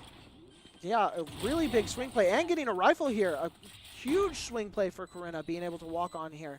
Losing that HP, still has the Clove ulti to their name. Probably going to play a little bit more aggressive, trying to get a chance. Oh my gosh, what a shot from Corinna. Being able to sit down Gemini in the spawn. Big Monkey the only one left, and maybe being able to secure this 4K from Big Monkey. Corinna with 1 HP left, and it doesn't matter. Corinna being able to flip that around for Walter Payton, a round they weren't supposed to win on that economy, getting the pick, getting the gun flip, and winning round 11. That was a beautiful flick by Corinna. I honestly thought they were going to get pushed out by the operator, which, granted, operator in a smoke, not the best play, but it is definitely manageable. And even just getting that much of a flick was very, very impressive. Very well played by Corinna and by Walter Payton. Yeah, being able to flip that eco, all that momentum you felt for Lake Zurich just got crushed by that heroic play from Corinna. Looks like they want to go for an A hit again. Once again, Lake Zurich playing very spread, trying to find some information on the rest of the map. How long can Finky get away with this aggressive playstyle of trying to get a pick and then maybe being able to flip it around just for this information? One way comes out. It's for this later angle, so Finky's going to back up and play for it. I love one ways in the game of Valorant. Makes it where you can't shoot through on the opposite side, or at least see your opponent where they're shooting from, but they can see your feet and kind of figure out where your head is from that opportunity. That's exactly what Finky is playing for here.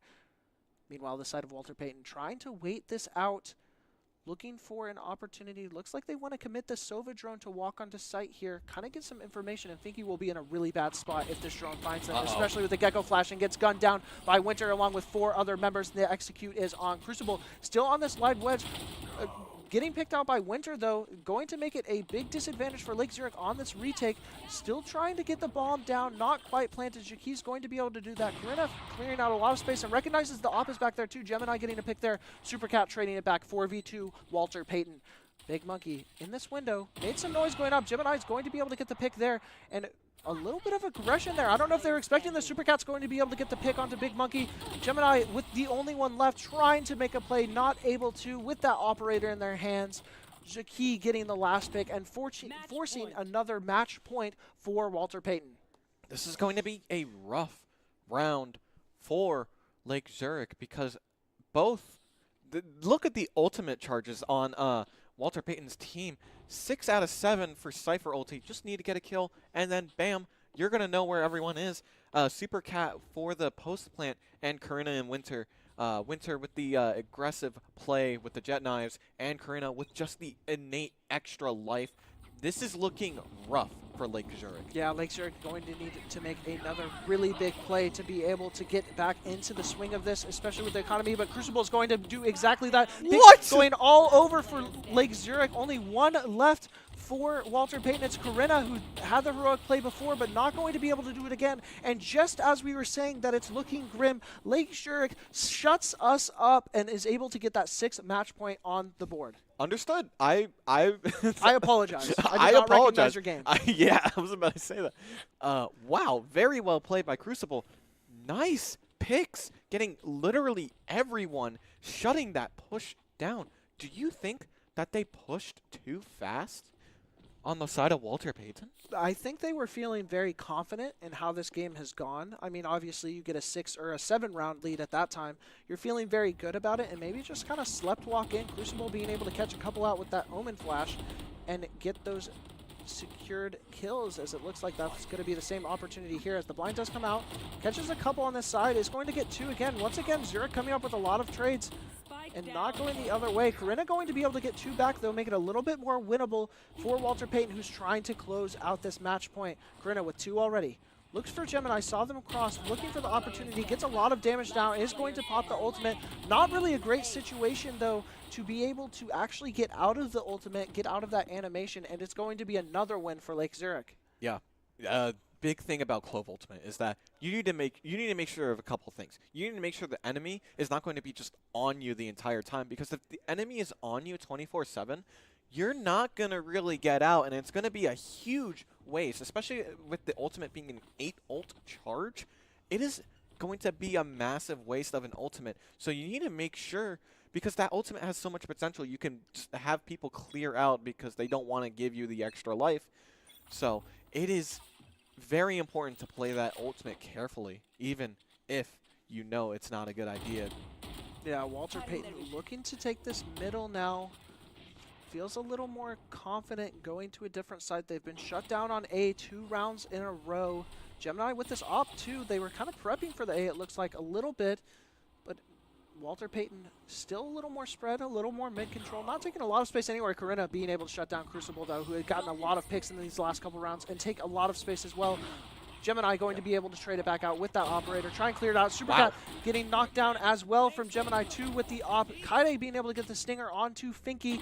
Looking for another one. A lot of stingers being able to rush onto the side, but Gemini with 2. And Big Monkey actually fell off the map. Gemini the only one left. And 2v1 in a must-win scenario for the op are still stuck on the site. Can they make the impossible happen? Trying to push these angles with a gun that's impossible to push with. Can they recognize where these players are? Oh. Sees the 4th. Looking needs for to the look ace. for the 5th. And needs to play for this bomb too. Really difficult Needs situation. to defuse as Yeah. soon as possible, otherwise it is game over. Oh Gets the my kill! goodness. Amazing right click, however it is unfortunately not enough. That will be game 2 in favor for Walter Payton. What a game! What a game indeed. Definitely not exactly what I expected in those last couple rounds. But Lake Zurich does lose that second game. Walter Payton going to match point. Walter Payton doing a really good job in the first half, slowing down a little bit in that second half, though. Zurich being able to get some momentum. We're going to have to see if that goes into game 3, if they hold up that momentum. And some of those players started heating up with that ace in the last round. Even though it was a round loss, still getting 5 kills under your belt definitely feels good. Here's something that you should definitely note. The Stinger is the fastest fire rate in the game. It will just really catch you off guard. Even if you don't hit the headshot, you're still going to have another shot before you have anything coming in. So. Yeah, for sure. But Walter Payton does close out that second game. We will be going to map 3 shortly, and we'll see if Walter Payton can get that championship win or if Lake Zurich can get a reverse sweep. We'll be right back. See you soon.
Hello, everyone, and welcome back to the Illinois High School Esports Association Valorant 2A Grand Finals, Walter Payton versus Lake Zurich. We are about to get into Game 3, which is on Haven.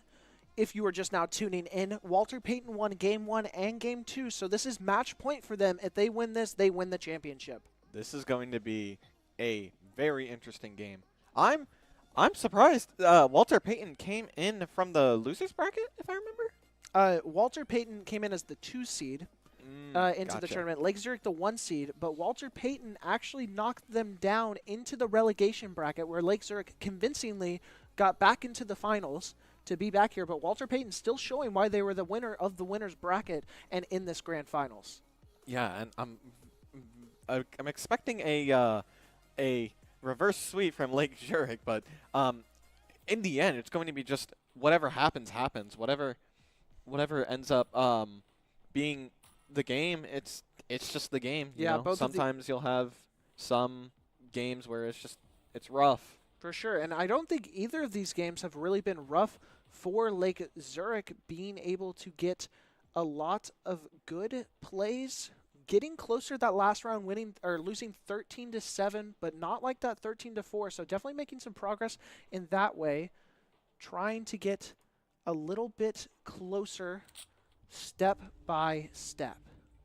Yeah, and any step that you can take matters a lot in this game. As we're going into Haven, looks like Lake Zurich is going to start on the defense side. However, it seems, I mean, Lake Zurich is actually on attack here. Yep. Oh, oopsie.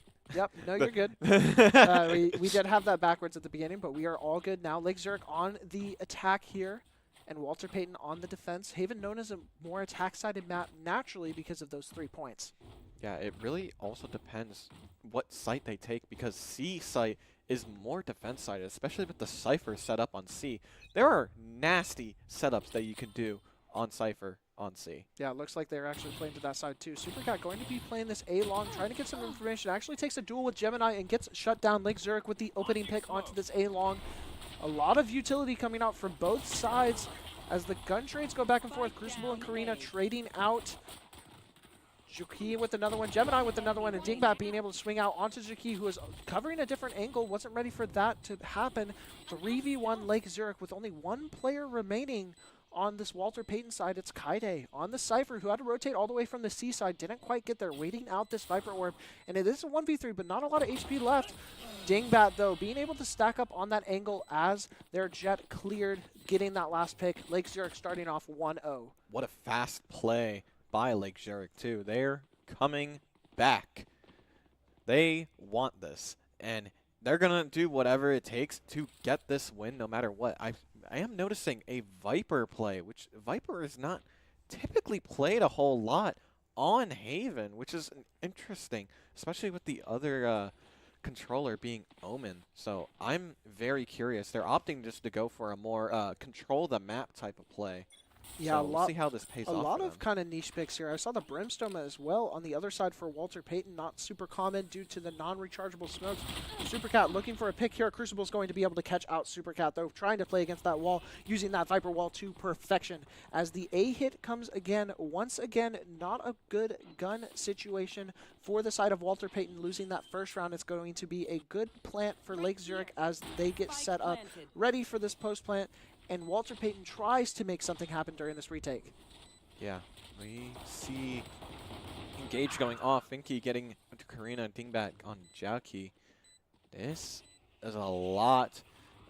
4v2, both together. This is going to be a bit rough for the side of Walter Payton, especially since they have the worst guns and a Vandal online on Lake Zurich's side. Yeah, this is going to be difficult. Gemini with that early Vandal buy, and it looks like Kaide, unless they are able to make a play here, Big Monkey's going to shut that down. And just Winter left, trying to wait it out, probably playing for some exits here as that bomb begins ticking down. Lake Zurich's not going to give it, though, making sure to die to bomb. This is a smart play because you get more economy for it. 360. Rather than living. Yeah, and get to show off the 360 on stream, so shout out to Winter. Nice 360. But really nice play from Lake Zurich there, being able to clear out that round nice and smoothly. Yeah, they're just playing for the econ, and especially since Lake Zurich got the Vandal early. If they can get that out, their econ will be destroyed. Since a Vandal is an expensive buy, especially on second round, being able to, you're just basically scraping scraps, all of the money that you collected from that first round to get a Vandal. It is impressive. Yeah, Gemini taking that gamble, and it pays off for Lake Zurich. Supercat looking for the opportunity, going to get picked out by Finky on this A long. Once again, another A hit for Lake Zurich, taking it with advantage as well. There's going to be a stun out onto Gemini. Winter gets the pick. Corinna with another one. Even 3v3. Winter with 2. Being able to clear out this long, looking for the third. Knows Dingbat is over on the side. They showed presence with the Sky Flash. A lot of different angles trying to be developed. I don't know if they know Big Monkey's on this wrap, though. Being able to walk all the way through the mid. Very on the late. Corinna shuts it down. Really great heads-up play from Corinna. And now everyone pushing on to Dingbat. Still able to get the first pick. Walking out a lot, too. And Winter is going to be able to get that 3-piece. Just 4 HP remaining. Walter Payton is able to get on the board. Yeah, very well played. They played patiently. I loved the lurk around by Big Monkey. Just staying around them, but Corinna, in their walls, they just knew exactly where they were, shut that down as fast as possible. Didn't want to deal with people peeking at 2 different points, because if you can't take care of 2 people if they're the exact opposite sides of you. You can if you're incredibly good at aiming and can flick as fast as humanly possible. Yeah, and also just the game awareness of being able to recognize the ability for that flank to be there, checking it, and actually getting the punish on the flanker. I definitely thought Lake Zurich was going to come up with a big play there, that they found a little leak through the armor. Haven known for that a little bit more with the amount of lanes that are allowed on the map. 5 total. It's hard for a defensive side to keep track of all of them. However, a little slower here for Lake Zurich on this round 4. Still looking like they want to go to A. Dingbat using the dog to walk all the way up. Supercat is here close. No gun to their name, so looking for a little bit of an aggressive play. Gets some damage out, but I think he's going to find 2 on this entry. Be able to get Lake Zurich back onto site. And suddenly it's a 3v5 for Walter Payton on this retake. Trying to look for an opportunity. Peeks out, trying to check bomb. Gets spotted out a little bit. Corinna is able to get 1, though. A lot of spam coming back. Gemini with a nice flick. Good spray control there during the attack. And Gemini with another shot through the wall. Really heating up here. Kaide being able to trade one out, and Gemini with a third. Really nice play from Gemini, being able to hit some nice clicks on the retakers and being able to secure that 3rd round win for Lake Zurich. You can tell they played extra aggressive on that attack. They saw that it was the last person. They were just like, we want to get him. We don't want him to keep that gun. Let's just get him. Yeah, sometimes whenever you know that Valorant is such a big game about economy, you really care about how much economy that your players have and how many guns your opponents walk away with, even in those lost rounds. Exactly. Interesting on the economy right now, we actually see Supercat playing the glass cannon role of running this operator on the side of Walter Payton in this defense. However, seems to be playing a more close angle as they play on A short. Yeah, and Lake Zurich looking to change it up a little bit. Big Monkey on this lurk in the middle, probably looking for an opportunity here, and gets in the perfect time. No one seeing each other. I think he spotted this breach player. He spotted Winter, but Winter spotted it back, being able to shut down Big Monkey on this lurk. The rest of them coming through short. And Gemini with the shot on Supercat, the glass cannon being shut down, and that's the risk you play with no armor, being able to get sprayed. Gemini with another one. Kaide's able to trade it out as this bomb goes down. The blind comes through. Corinna being able to get 1, and the sight from the trip coming back in. Corinna going to Clove ulti, and the Omen, Lake Zurich, hunting for the kill. Yeah, trying to run away, making sure that Corinna does not get this elimination before they despawn, so wasting that Clove ulti, and suddenly it's a 1v2, very winnable situation for Zurich, but gotta make a good play. And I don't think they expect Jackie here to be here. Finky going to go down to Jackie, who had just rotated so fast, recognizing the play that was happening and being able to get onto site before Jackie was. Yeah, and like I said in the last game, Clove, just the ability to just revive, however, you have to wait out the ult. That's exactly what Finky did. Played it very well, just teleporting away, getting the spike, running away, making sure Corinna wouldn't get the other kill that they needed to just live. Very well played. I am noticing that the operator is gone, and instead a judge staying in that close angle. Yeah, I guess if you can't have one, you have to go completely to the opposite side. However, for Lake Zurich here, it looks like they want to take a little bit more of a B main. Trying to look for some opportunity. Jet with the knives out here. Gemini trying to look for an opportunity on this entry. Going to get shut down by Karina. Karina completely reading where that play was going. Supercat with the judge being able to walk on trades, going back and forth. Walter Payton and Lake Zurich both with 2 players remaining. The flash comes out, completely gets Winter. Going to get a lot of spray, but it's actually going to be Dingbat who goes down. Trying to look for a chance on exactly what to do, looking for the spray. Oh, so many smokes to go through. And the spray transfer from Finky, being able to stop the defuse and get the pick onto Winter. Fantastic play for Finky and getting that Lake Zurich win. Wow, I honestly, a 2v1 in such close area and not getting the headshot immediately on them, that was impressive. Very well played by Finky. I'm impressed. That was good. Yeah, and I almost thought that Winter on the side of Walter Payton wasn't even expecting him to walk through, maybe spray through the smoke. That's probably what I would have done, trying to get the pick onto Big Monkey onto Kaide as they tried to defuse, but definitely just walks in that smoke, is able to get the pick off and get that round win for Zurich. We are noticing a very C-heavy push, it seems. Just Brimstone. A lot of presence here. Karina going a little too fast. Monkey 101 going to be able to catch out that lurker. Gemini shutting down Jiki as well, and it's all coming up Zurich, something we haven't seen in the first 2 games. Supercap looking for a pick on a flanker. Feels something is here and is not far off. Trying to look for a player. But, oh, this is an impossible situation to play in if you are Supercat. Probably not going to have fun after this swing. Thinking with the spray and gets cleared through Garage. Kaide once again watching this angle, and just players keep falling for Walter Payton and not the other way around. Big Monkey going to be able to get the pick onto Kaide as well. Winter the only one left for Walter Payton with no gun as well. Going to be very difficult to get any value, and that's going to be a flawless for the side of Lake Zurich. Lake Zurich is coming back. However, this is a very attack-sided map, so literally anything can happen. I also noticed that that hold-in window, the power of friendship, that was amazing. Just hold one. If one goes down, the other gets the pick. There's no way that they can hit a 180 shot. If they do, that's insane. The power of friendship. Yeah, definitely a very strong angle to hold there in the Garage. And already just when you have that much numbers advantage, being able to have the ability to double hold angles, just really hard to retake in that situation. Especially when looking for the flawless. You saw that they got that flawless. They had so many numbers, and there's just almost no way that one person can take a 1v5. It's possible, but it is very difficult. Yeah, we talked about this Viper pick, a little bit niche, but we see this wall that's come down every time. It's actually letting people walk past Supercat on this op angle. Not a lot of information gathered from this op angle because of that wall. It's letting a lot of Lake Zurich be able to walk up this A short for free. Also playing slow on the B side, trying to look for an opportunity to walk in, and they've gotten so much space without any resistance. Sugarcat, I think, has read the play or understood, and they're not 100% sure exactly where everyone's going, and there they go. Lake Zurich being able to get all the way up on the short, jumping Sugarcat with that operator, and getting picks there. Jaki getting a lot of damage onto Big Monkey, who is still stuck in this lurk. You still have to worry about it. Karina being able to shut that down, though. The Viper Spit is going to come out. Very aggressive Viper Spit here, but still something that every player has to work through, and actually gets the pick. Crucible with 2 back on the other side, though. Advantage to Zurich. Just so difficult to play in this. Winter shuts it down, though. Being able to get out of that Viper Spit, going to make this opportunity a lot better. The Breach Flash does come out.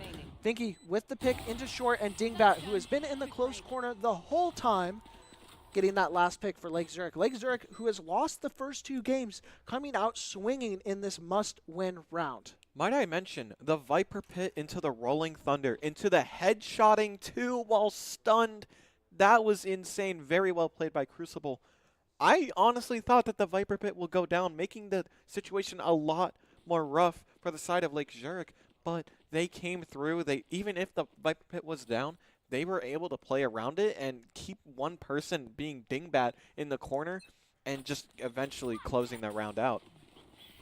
Yeah, definitely a great play from Lake Zurich there, being able to use those ultimates to their ultimate perfection. As we actually see another one happening. Does get canceled out. Yeah, thank you. I tried. My wordplay is very good. Karina back in the CT smells something's going on. Seems like Zurich's been liking to lean towards this A side, so a little heads up. Only here with the Guardian, though. He does hear the Jet execution. Another lurker. Karina going to be able to shut down Crucible. That's the smokes for Zurich. A really good pick there to trade out, but the smokes are lost on both sides. Only this Omen up for Zurich as well. And there's so many rotations that are being slowed because of this lurk. It's just taking a lot of time trying to get this retake with the gun disadvantage and knowing there's another angle that's going to be walking through. Trying to figure out the recognition of that. Jackie going to get flashed out. A lot of flashes coming out on both sides. It's all coming up Walter Payton, and all of a sudden the only one left is this lurker, which apparently they forgot about. Big Monkey able to get free. No! And Jackie being able to shut that down. A great thrifty for Walter Payton, who is on an eco. That lurk coming in just a little too slow for Lake Zurich to capitalize, and it means Walter Payton gets another win on the board. I saw the cage come out, and I immediately knew what happened.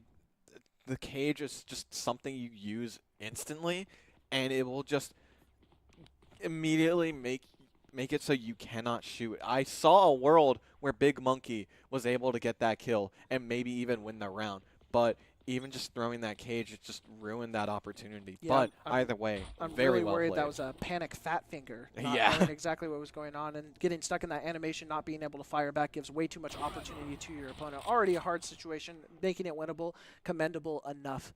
Another A hit, it looks like, for Lake Zurich. Really liking these hits. Just fell apart on the retake the last time. Winter playing this basement, trying to look for a pick. Understanding where the players' positionings are, and again, so little contact up to this point. Winter going to be able to get the pick onto Finky. Understands that the bomb's going down as well. Supercat and Crucible trade out. Kaide and Winter getting 2 more picks, though. A lot of picks going to the side of Walter Payton, trying to understand where the last play is. Not being able to get half. Big Monkey's going to be able to get 1 on the side, but gets shut down by Jackie. Those smokes just shortening the LOS of all these players and makes it where there's so much chaos on top of the bomb. Really hard to flip that whenever you have numbers disadvantage. Something that I'm noticing from the side of Walter Payton is that they're always buying that operator. Supercat has been non-stop using that operator no matter what. I think that this is going to eventually lead them in a bad position if they keep buying the operator sets. That is not cheap. You need, if you're in the beginning of the game, you need at least 2 rounds to even have a chance to get an operator, and even then you're going to have no shields. There's just not a lot to do. So we're going to see how this operator play goes. Yeah, Walter Payton trying to make a good opportunity here with this operator, trying to get a couple more rounds on this attack side of that. 4 is already really good. As the bomb does come out, Karina going to be able to get 1, gets sprayed and traded back out, trying to reset a little bit. Gets blinded and is going to get shut down. Crucible with a trade as well. Jerky being able to trade it back out. Looking for another one. Going to get swung by Finky on the long angle. Getting flashed out. Kaide trying to find a pick. Gets a nice shot onto Finky. Great readjustment. And suddenly we're in a 2v2. Bomb still not down. Going to finally be committed there. Supercat with the op. Looking for an angle to get an opportunity on there. Understands the positioning of the 2. Oh, and using the Seeker to swing off of it. Gemini with a really heads-up play. Kaide, the only one left, really needs to swing this round, but it's going to be Gemini that gets another round win for Lake Zurich, boasting it to a 7-4 lead. And now the operator is in the hands of Lake Zurich's Jet, which is, oh no, never mind, they dropped it. I saw the operator for a second, but I guess they decided to keep on that Phantom. But that, again, that operator really crushing their economy, because you could see they only have 1 player with a Guardian and the regen shield. Same with a Phantom and a regen shield. Sure, regen shield can give you more overall health, but in terms of actual fights, it can be dangerous. Yeah, nice shot there from Supercat. Seen just a pixel of Finky getting that opening pick for Walter Payton. And the fast execution comes out. Chiki being able to get the pick onto Gemini in that engagement. And all of a sudden, Lake Zurich's pushes are slowed so intensely. Trying to find an opportunity somewhere with 2 aggressive plays.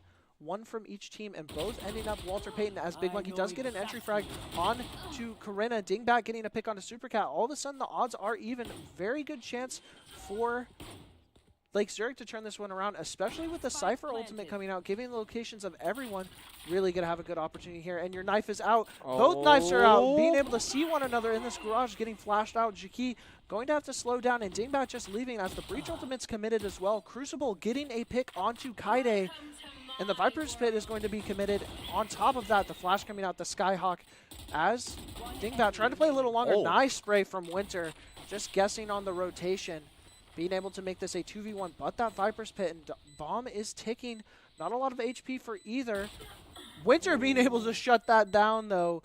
Getting Crucible through the Viper's Pit, and just with few seconds to spare, Walter Payton able to get that last point in the round, take it to a 5-7 defense, something very, very good on Haven. Absolutely. Having as much score as you can get, being 5-7 on a very attack-sided map is impressive in itself, showing that Walter Payton is not going to just let this slip from their hands. They're this close. They may as well just go for it and try and close this out.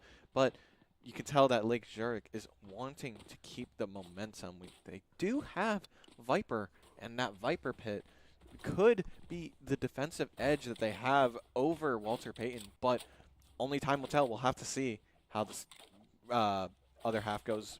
Yeah, Walter Payton ending that half down 5-7, but won 3 of the last 4. Definitely getting some momentum going into this half. They'll have to see if it keeps up, or if they're going to walk into the Cypher engagement. Actually reading the updraft, being able to stun. Great play from Big Monkey, and another one from Gemini as well. Gemini with 2 out of this garage angle, and just not ready for this setup. The trip being so high up. Winter the only one left, looking for a chance to get it, but it's going to immediately be a flawless for Lake Zurich. What a great setup from Big Monkey. Probably...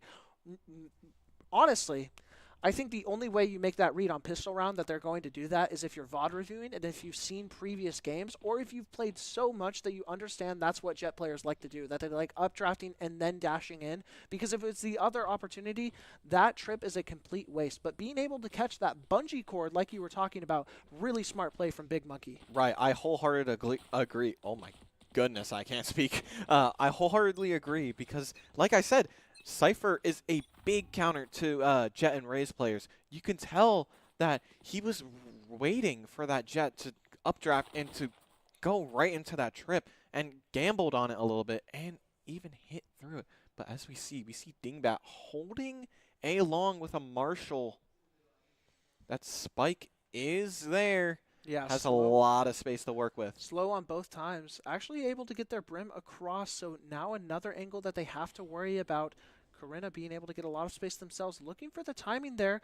Corinna is going to get shut down by Finky on this site. Supercat able to get there as well. Finky with 2, with that gun advantage, and all of a sudden, all of that space that had been earned on the B side. Gemini trying to clear this out, clears the wrong angle first. Is going to be a little bit of a miss from Jaki.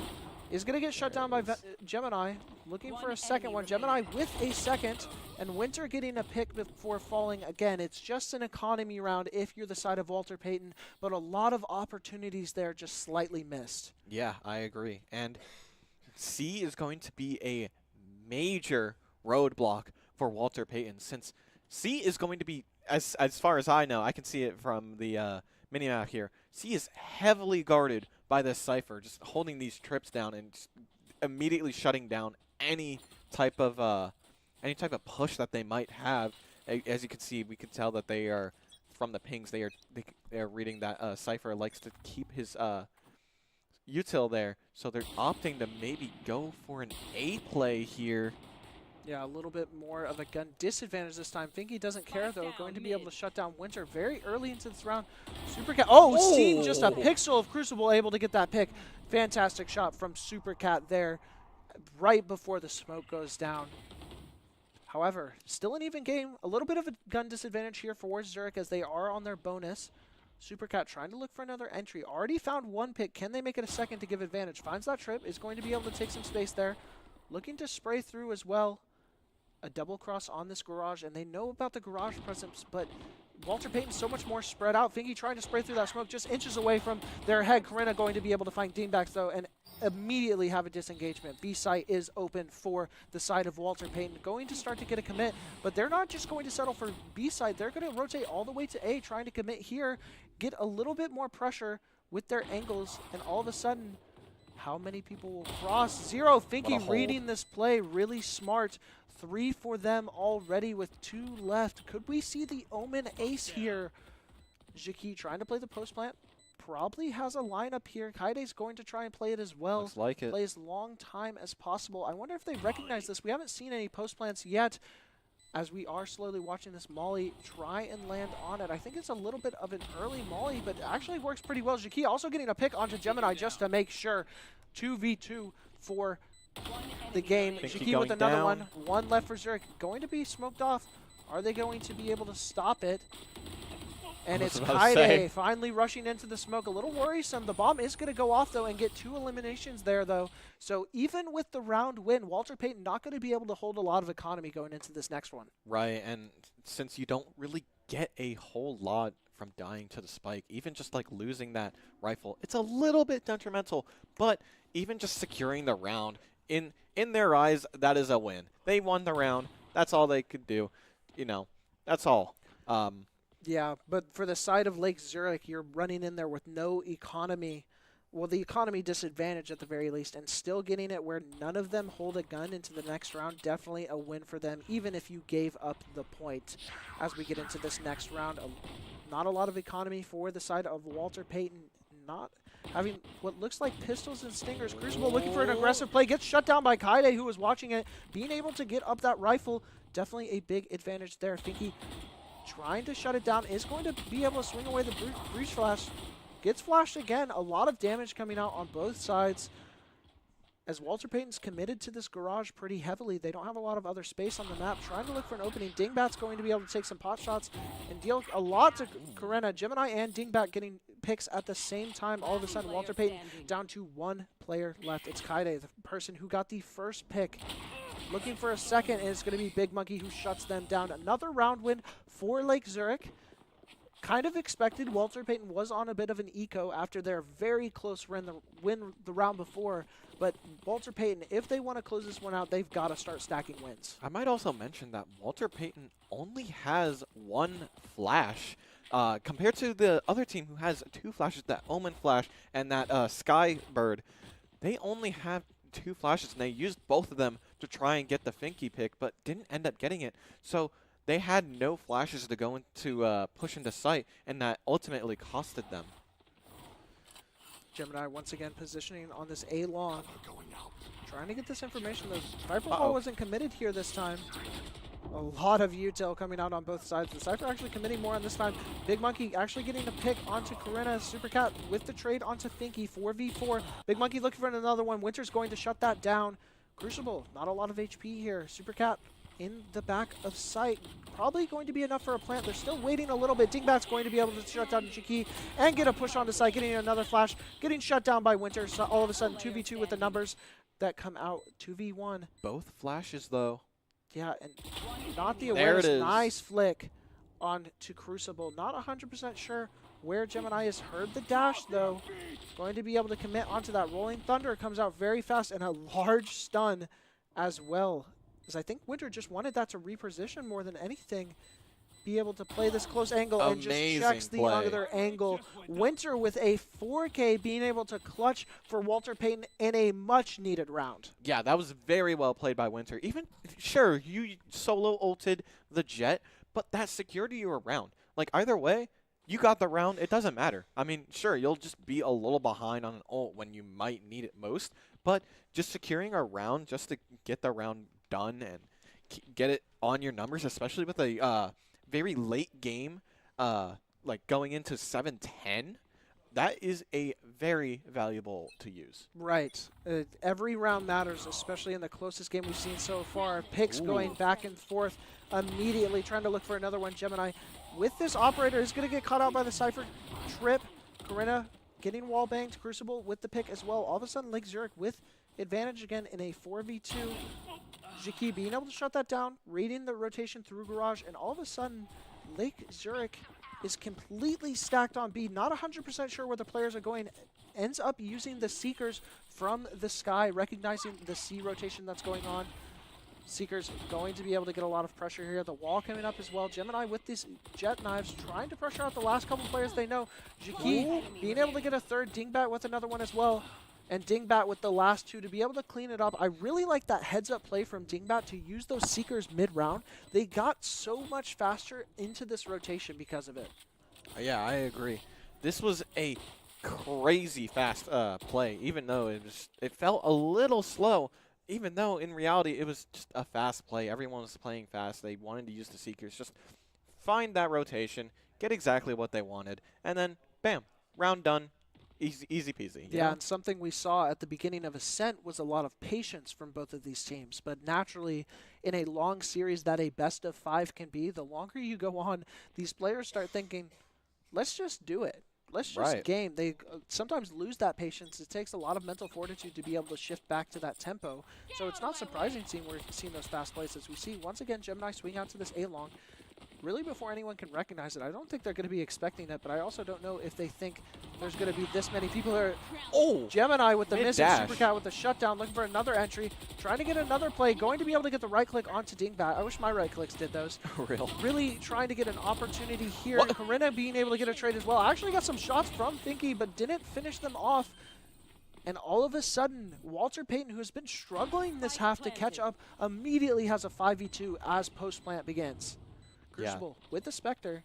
Not a great gun opportunity. Both players on Lake Zurich with the Spectre here. Not a great economy build for them. But a couple of players without guns on the side of Walter Payton as well, but just a severe number advantage. Trying to look for these players. They've cleared out a lot of it. Probably guessing that there's going to be someone in this heaven. Yeah, going to be able to take that down. Winter with the op shot onto Big Monkey, making it a 1v5 for Crucible. Very hard situation to win for Crucible as they do trade out, but a nice thrifty for Walter Payton. Big money on the side of Walter Payton. They got a lot of guns off of that, really just turning the tides, because now, as you can see by Lake Zurich, they don't have a lot of money.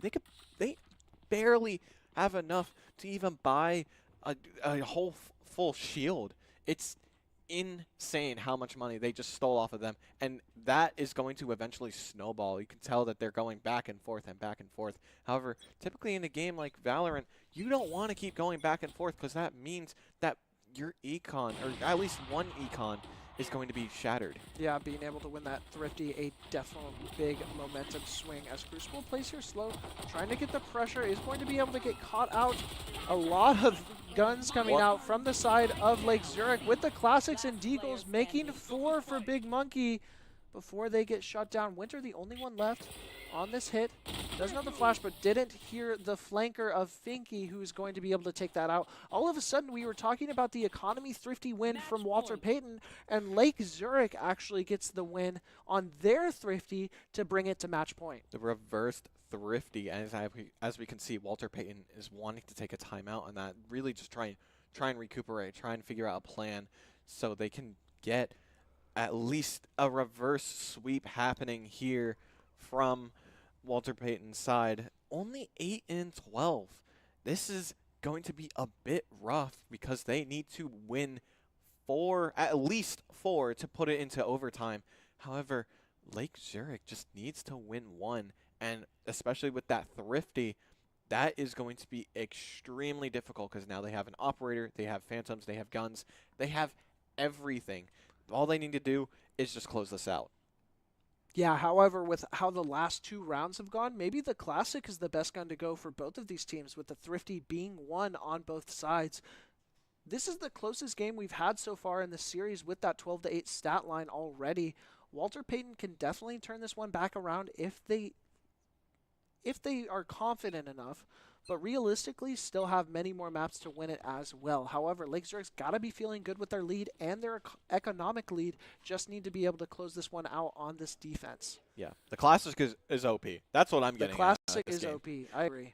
The right and click. that play from Crucible, the Viper Molly on the choke, just completely shut down that last play. I agree. I think that they're obviously opting for a more defensive play, instantly popping that Viper roll, making sure they don't go to C. However, it's going to be an A push as we're seeing engage, getting one dingbat, just going down to Kaide. A lot of plays here. Thinker, who has flanked a lot. Winter is able to shut it down, recognizing the play that's coming in. Karina getting shut down by Crucible, trying to rotate out though. 3v2 for Walter Payton, must-win round for them. As the bomb starts to go down, looking for an opportunity. He's going to miss that shot onto Big Monkey. Big Monkey getting the trade, making it an even playing field. Know where one is, not sure where Crucible was, last seen in that middle spawn, so going to try and recognize where that is first. Oh, a great play set up here. Reading off the cam and knowing when to call the flash. Winter with the pick onto Big Monkey and the location of Crucible.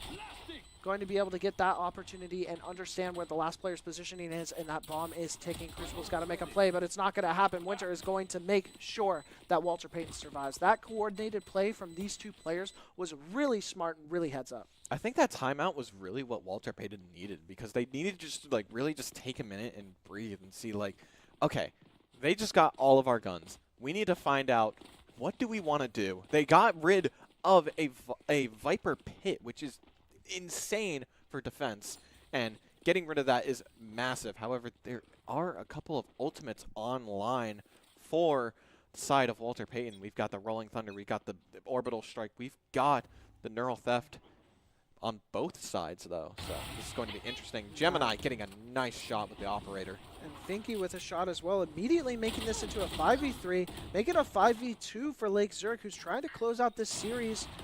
So much pressure here already for this B main, with 4 players on the side of Lake Zurich showing presence here. It's going to make Walter Payton want to rotate, and just to make it even more difficult, Finky deciding to teleport anywhere on the map, and of course it's going to be in their backline. Absolutely. Slowing down a little bit.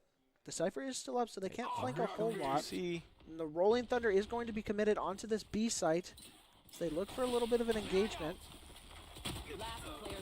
Dingbat going to be able to get one, and Kaide is going to get that trade, but it's not going to be enough as Walter Payton falls to Lake Zurich in this Game 3, meaning Lake Zurich just forced to Game 4. True. Game 4. It's about to get exciting. I'm very curious to see how the other games will go. Will Walter Payton close it out and take the win, or will Lake Zurich come in with the reverse sweep, getting 3 wins in a row?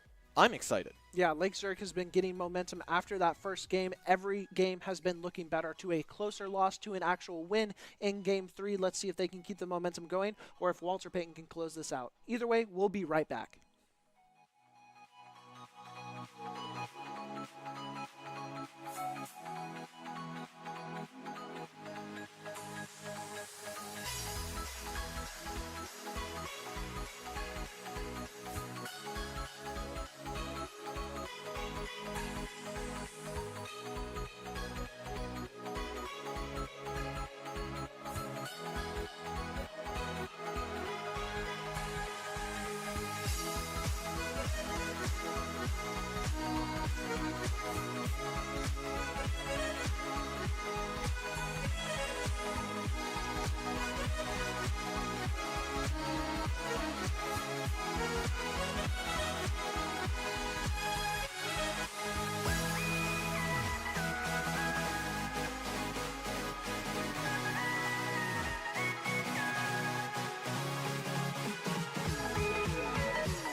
And we are back with Game 4, Walter Payton versus Lake Zurich. We will be going to bind this time. Lake Zurich taking that Game 3 win and forcing a Game 4. This could be the last match that we are watching tonight.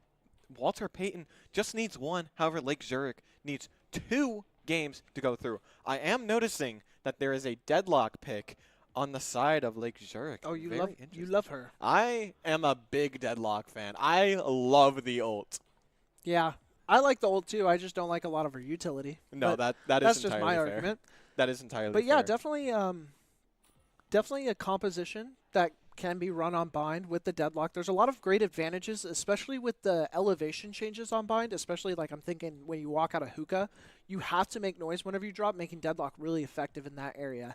Other than that, we see some similar things on both sides, skies, brims, which are both pretty traditional picks, especially on bind. But really, that deadlock pick is probably the most surprising of them all, I would say. Winter on that Viper as well. Once again, Walter Payton deciding to run that double smoke like we saw in the last game between the Brimstone and the Viper. So we'll have to see how that works out with for them. Walter Payton taking the first 2 games of this, but then dropping the third. Yeah, I think the deadlock pick is not a bad idea at all. I mean, deadlock definitely has some niche uses, but I think bind is one of the maps where the niche uses come in, because the thing is with deadlock is that the downside is that you have to make sound, but the trips go by super fast and they stun, which can give you amazing opportunity to just go in and get some picks, especially with the net.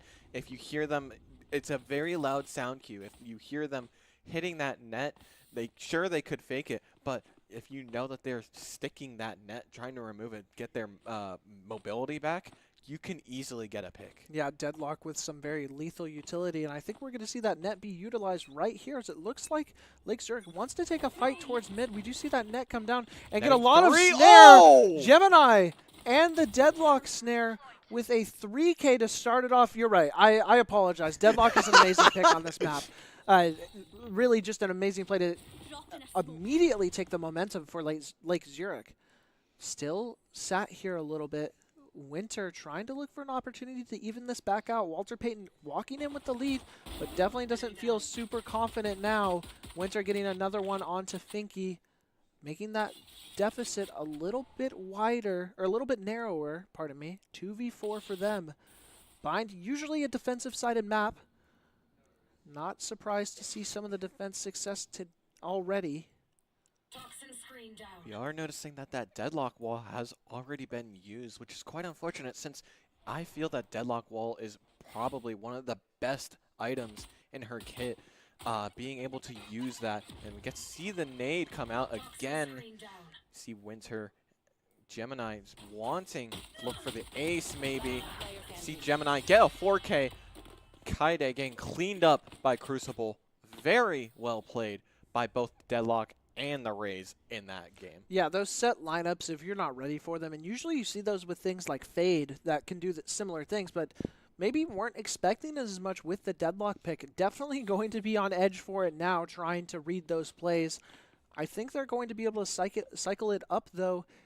Lake Zurich coming out with an amazing round one play, immediately able to take that momentum. I feel like the ability just to hinder people's movement is quite underrated in a game like this, because you see on their team they've got Raze. Raze is all about movement. Double satchel in, get clear space as much as possible, and you want to hinder that movement, especially with Deadlock and being able to move out of certain abilities like the Raze nade we saw in round one. It's very, very powerful. Util going back and forth on this A side. Still not giving up a whole lot. The gun disadvantage is definitely being felt for Walter Payton as they take these duels. A lot of spray going back and forth. Corinna trying to look for an opportunity here on this Raze. We've seen them on the Clove as well, doing amazing things on that Clove, but not confident where they want to go. Still 58 seconds on the clock for Walter Payton. Has plenty of time to try and find an opportunity. Lake Zurich isn't budging, though. They haven't really had any need to budge with the way these fights have gone. Finky with another one, taking a lot of damage on the other side, though. So that regenerative shield does come out, put them to a decent number. All of a sudden, 3v2 for Walter Payton. Trying to engage on this A main, just don't feel confident with the amount of util they know they have to walk through, as well as no guns to their name. 30 seconds left. Just looking for an opportunity. Deciding to leave a little bit. Jackie, the spike holder, wanting to go and try and test this B side. They haven't seen presence from the Brim or the Sky, who have really done nothing this round. Only 15 seconds left. They need to go, and they need to go fast. Not a lot of time left for these players. However, here comes the big part of Deadlock's utility is going based off sound, punishing people who are trying to play fast, and it looks like it is not going to be enough as the spike carrier goes down, and that will be the round. Yeah, really rough round, especially with the live here from Kaide. Kaide's not going to be able to get full economy, living on a loss round there. So not going to be able to buy. You see them there with that 2,700 credits. I don't dislike the idea of rotating, but I feel like Walter Payton waited a little too long. We actually saw them take decent gunfights once they got onto site, just not enough time to plant the bomb. Absolutely, and we can see that the Deadlock util is going to directly punish them. If they are over at A, they're going to just punish them if they try to rotate fast, since they have to either go slow or get smacked out by that Deadlock util. Yeah, as we start again here, a little bit better advantage for Walter Payton. Not exactly what you would think for a pure full buy, but still working out. A lot of util coming out for Gemini. Getting a good Raze nade out for this equipment. A lot of utility coming out the other way, though, with stuns and flashes, and it is an execute onto A main for Walter Payton. Not being able to clear out this bathroom completely. Trying to get it to be so. Not a lot of presence there, though, and it's going to be a really weird post-plant for Walter Payton here, who doesn't have complete control of their side of the site. Yeah, we are noticing that everyone is there. See the peek. Supercat getting a pick on Crucible. Going to heal the gang. Trying to keep them alive. Gemini trying to get just a bit of damage going through. Finky going through that dangerous space, almost getting a pick, getting a nice right click. Gemini getting another pick. It is a 2v2, not a lot of HP on both sides. However, we see the flash come out by Dingbat. Time is ticking, the molly is on the bomb, and Dingbat and Gemini pull it through, but it is not enough time. They opt to just save. Nice nade to leave a parting gift. Yeah, Walter Payton even struggling with those gun duels and actually ending up losing most of them, able to play the time, stall those engagements out with the amount of utility they had, as well as Yaki actually getting the post plant on it with the Brimstone Molly, being able to stall it out even more. Smart plays from Walter Payton, something that a really good Absolutely. team will have whenever they're not mechanically, when they're not clicking perfectly, whenever you're struggling. Everyone goes on cold streaks. Being able to still clinch out rounds because of the way you know how to play the game is really important. That's exactly what we saw from Walter Payton there. However, Walter Payton not going to have a lot of economy here due to the way that round went. Had to lose every gun that they had bought, so they are once again on the economy even with the round win. And once again, we see the same play. Gemini going to be able to get a lot of damage out as well. Just prepped for that same play. Maybe they had forgotten about it since it had been a few rounds since they tried it. Really smart play from Lake Zurich to be able to walk away from that play for a couple rounds, even after the success it had. You also noticed that they used the Clove Ruse there to really decay them, get them down to like almost no HP, making sure that the first nade will just kill and making sure that no one will survive that the C's nade combo. As we see, Crucible is going to get a nice shot on Karina. Yeah, another pick for Lake Zurich here on this defense. On this A side, I feel like we haven't seen Walter Payton do a whole lot pushing towards this B side. However, now it looks like that's where they would rather opt to go. Dingbat still here, trying to look for opportunity. Looks like it's been read a little bit by Walter Payton, understanding that there's a lack of presence on this A site, just trying to figure out where Walter Payton exactly wants to go. Lake Zurich just looking for this opportunity to close out this round and get this 3-1 lead. Smokes drop. Walter Payton looking for the push on the hookah. Only 13 seconds left. Once again, not a lot of time. Going to get traded out by Gemini and Dingbat. And then the last one for Big Monkey. Big gun disadvantage there. Already a numbers disadvantage. Not a shocker that you're going to lose it walking into it, but a flawless, no less, from Lake Zurich. Yeah, and we saw that deadlock util was able to slow them down. You saw that they noticed that if they dropped down, they would get stunned out and shot. You saw Gemini was holding that Heaven, no, it's Hookah. Yep.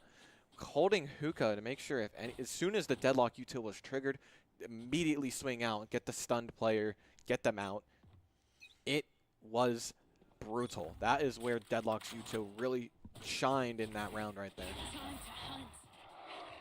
Yeah, looks to be more of a B side this time for the side of Walter Payton, but going to be caught out by the Sky Flash. A shot through the smoke. It's one. Supercat being able to shut down both, showing that they still have life even on this attack struggling map.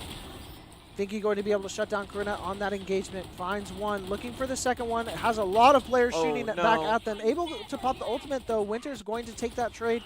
Ultimate comes out, Winter going down. And Kaide is going to be able to get the ultimate to Lake Zurich with only one left. Trying to look for this opportunity, being able to get the plant down. Supercat with that great entry, still alive here, only 24 HP. Shots going back and forth.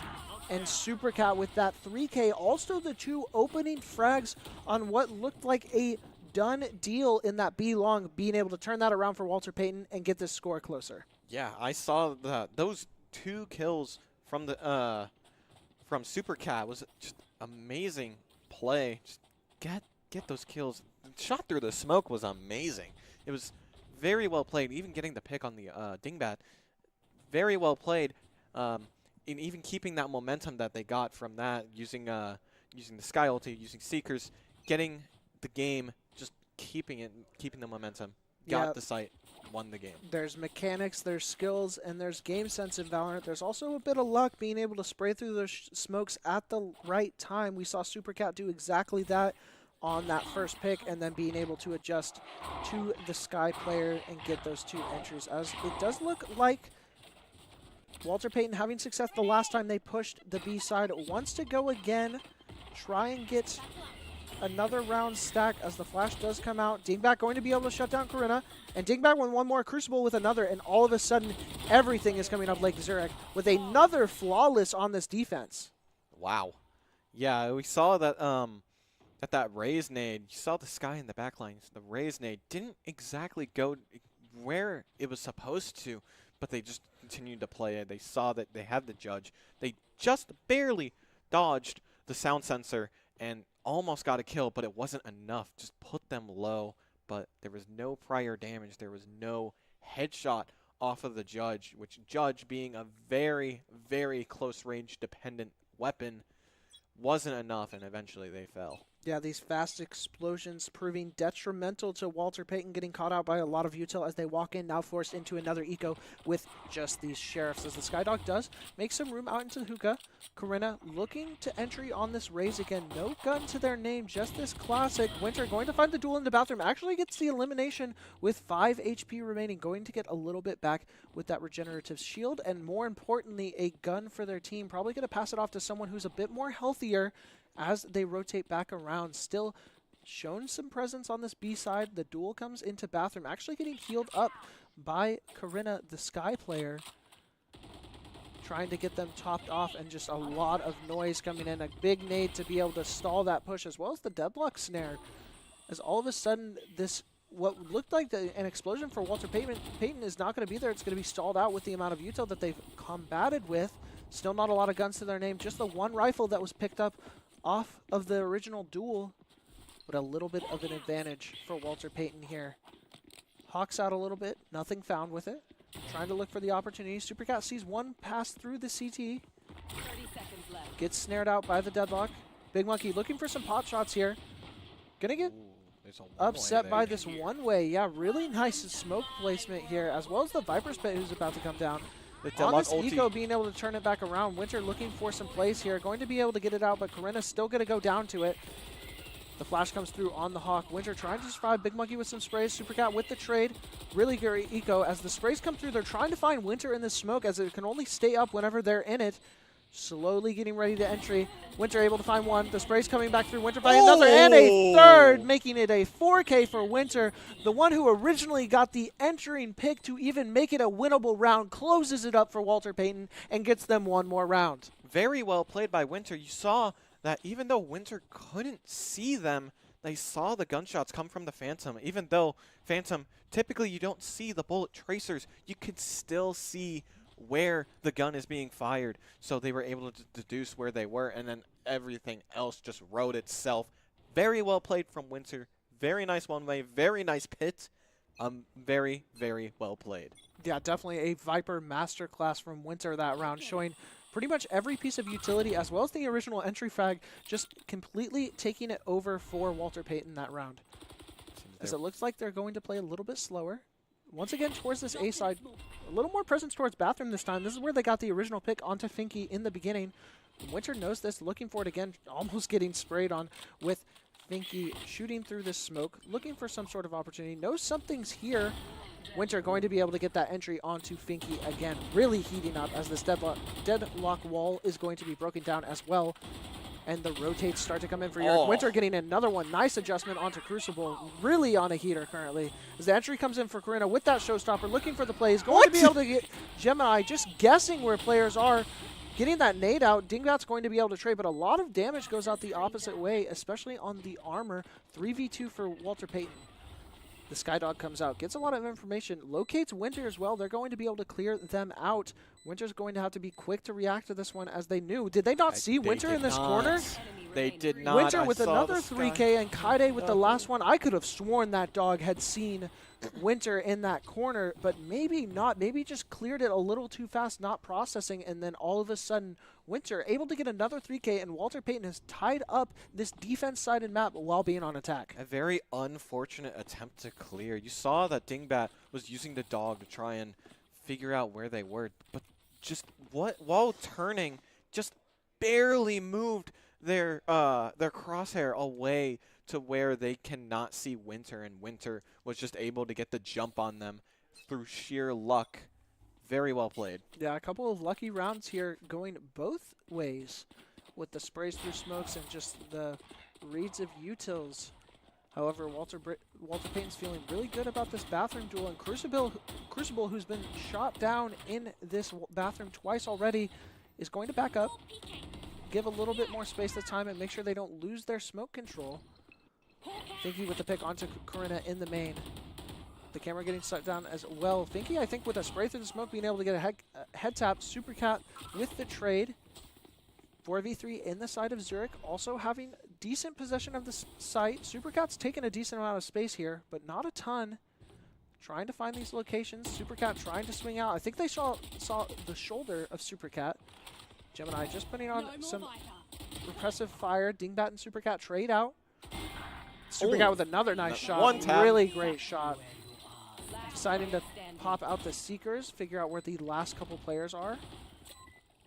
Both information ults come out. 1v2 That's here. a lot of information. Able to get the pick. Can Supercat Looking ace for to the take the ace. lead for Walter Payton? Looking for it and not quite able to get it. I don't think they expected Big Monkey to be there that quickly. And Big Monkey being able to get the double head tap and getting that defuse for Lake Zurich. Very clutch from them, where honestly it felt like Walter Payton was getting a lot of momentum. If they get that ace to be able to roll 3 rounds in a row, they might be able to start steamrolling away with this half. Meanwhile, Big Monkey says, nah, I'm not going to let that happen. I'm going to make sure we can get around on the board and take the lead once again. Yeah, this is a very, very close game so far. We see a 5-4 on defense. Being 4 on attack is very good for the side of Walter Payton, because I feel that Bind is a more defense-sided map. Correct me if I'm wrong, but it feels like that there's a lot of opportunities, or there is not a lot of opportunities for attackers to create space, and Bind is just not the best. Yeah, Bind with a lack of a mid makes it where there's not as many angles for attackers to actually develop and have more space in the map. Only these 2 main lanes to walk through, as well as bathroom. The dog does come out, Finky recognizing it, able to back up, play the back of side a little bit more and slow it down with the util as the execution does come out. Not a lot of people expecting Dingbat where they are. This smoke isolating them. Dingbat's going to have a great opportunity here as the wall goes down. Finds one, gets shut down by Kaide though, expecting the spot. The nade does come out, trying to catch out some utility here. Getting pressure back and forth. Winter and Gemini are going to be able to trade. Corinna with one more pick. A lot of picks coming up Walter Payton's side. Big Monkey in the exact same duel they were the last time, being able to get one. Getting 2. Stuck in a 1v2. Not 100% sure where the last couple players are, and a lot of post-plant available for the side of Walter Payton. Just to show it off, making sure they have that post-plant and exactly where it'll land, being able to get that molly on top. Walter Payton with another round win. Yeah, but they know now, off of that, they know that they have a lineup for that post plant. So they're going to maybe try and play around that.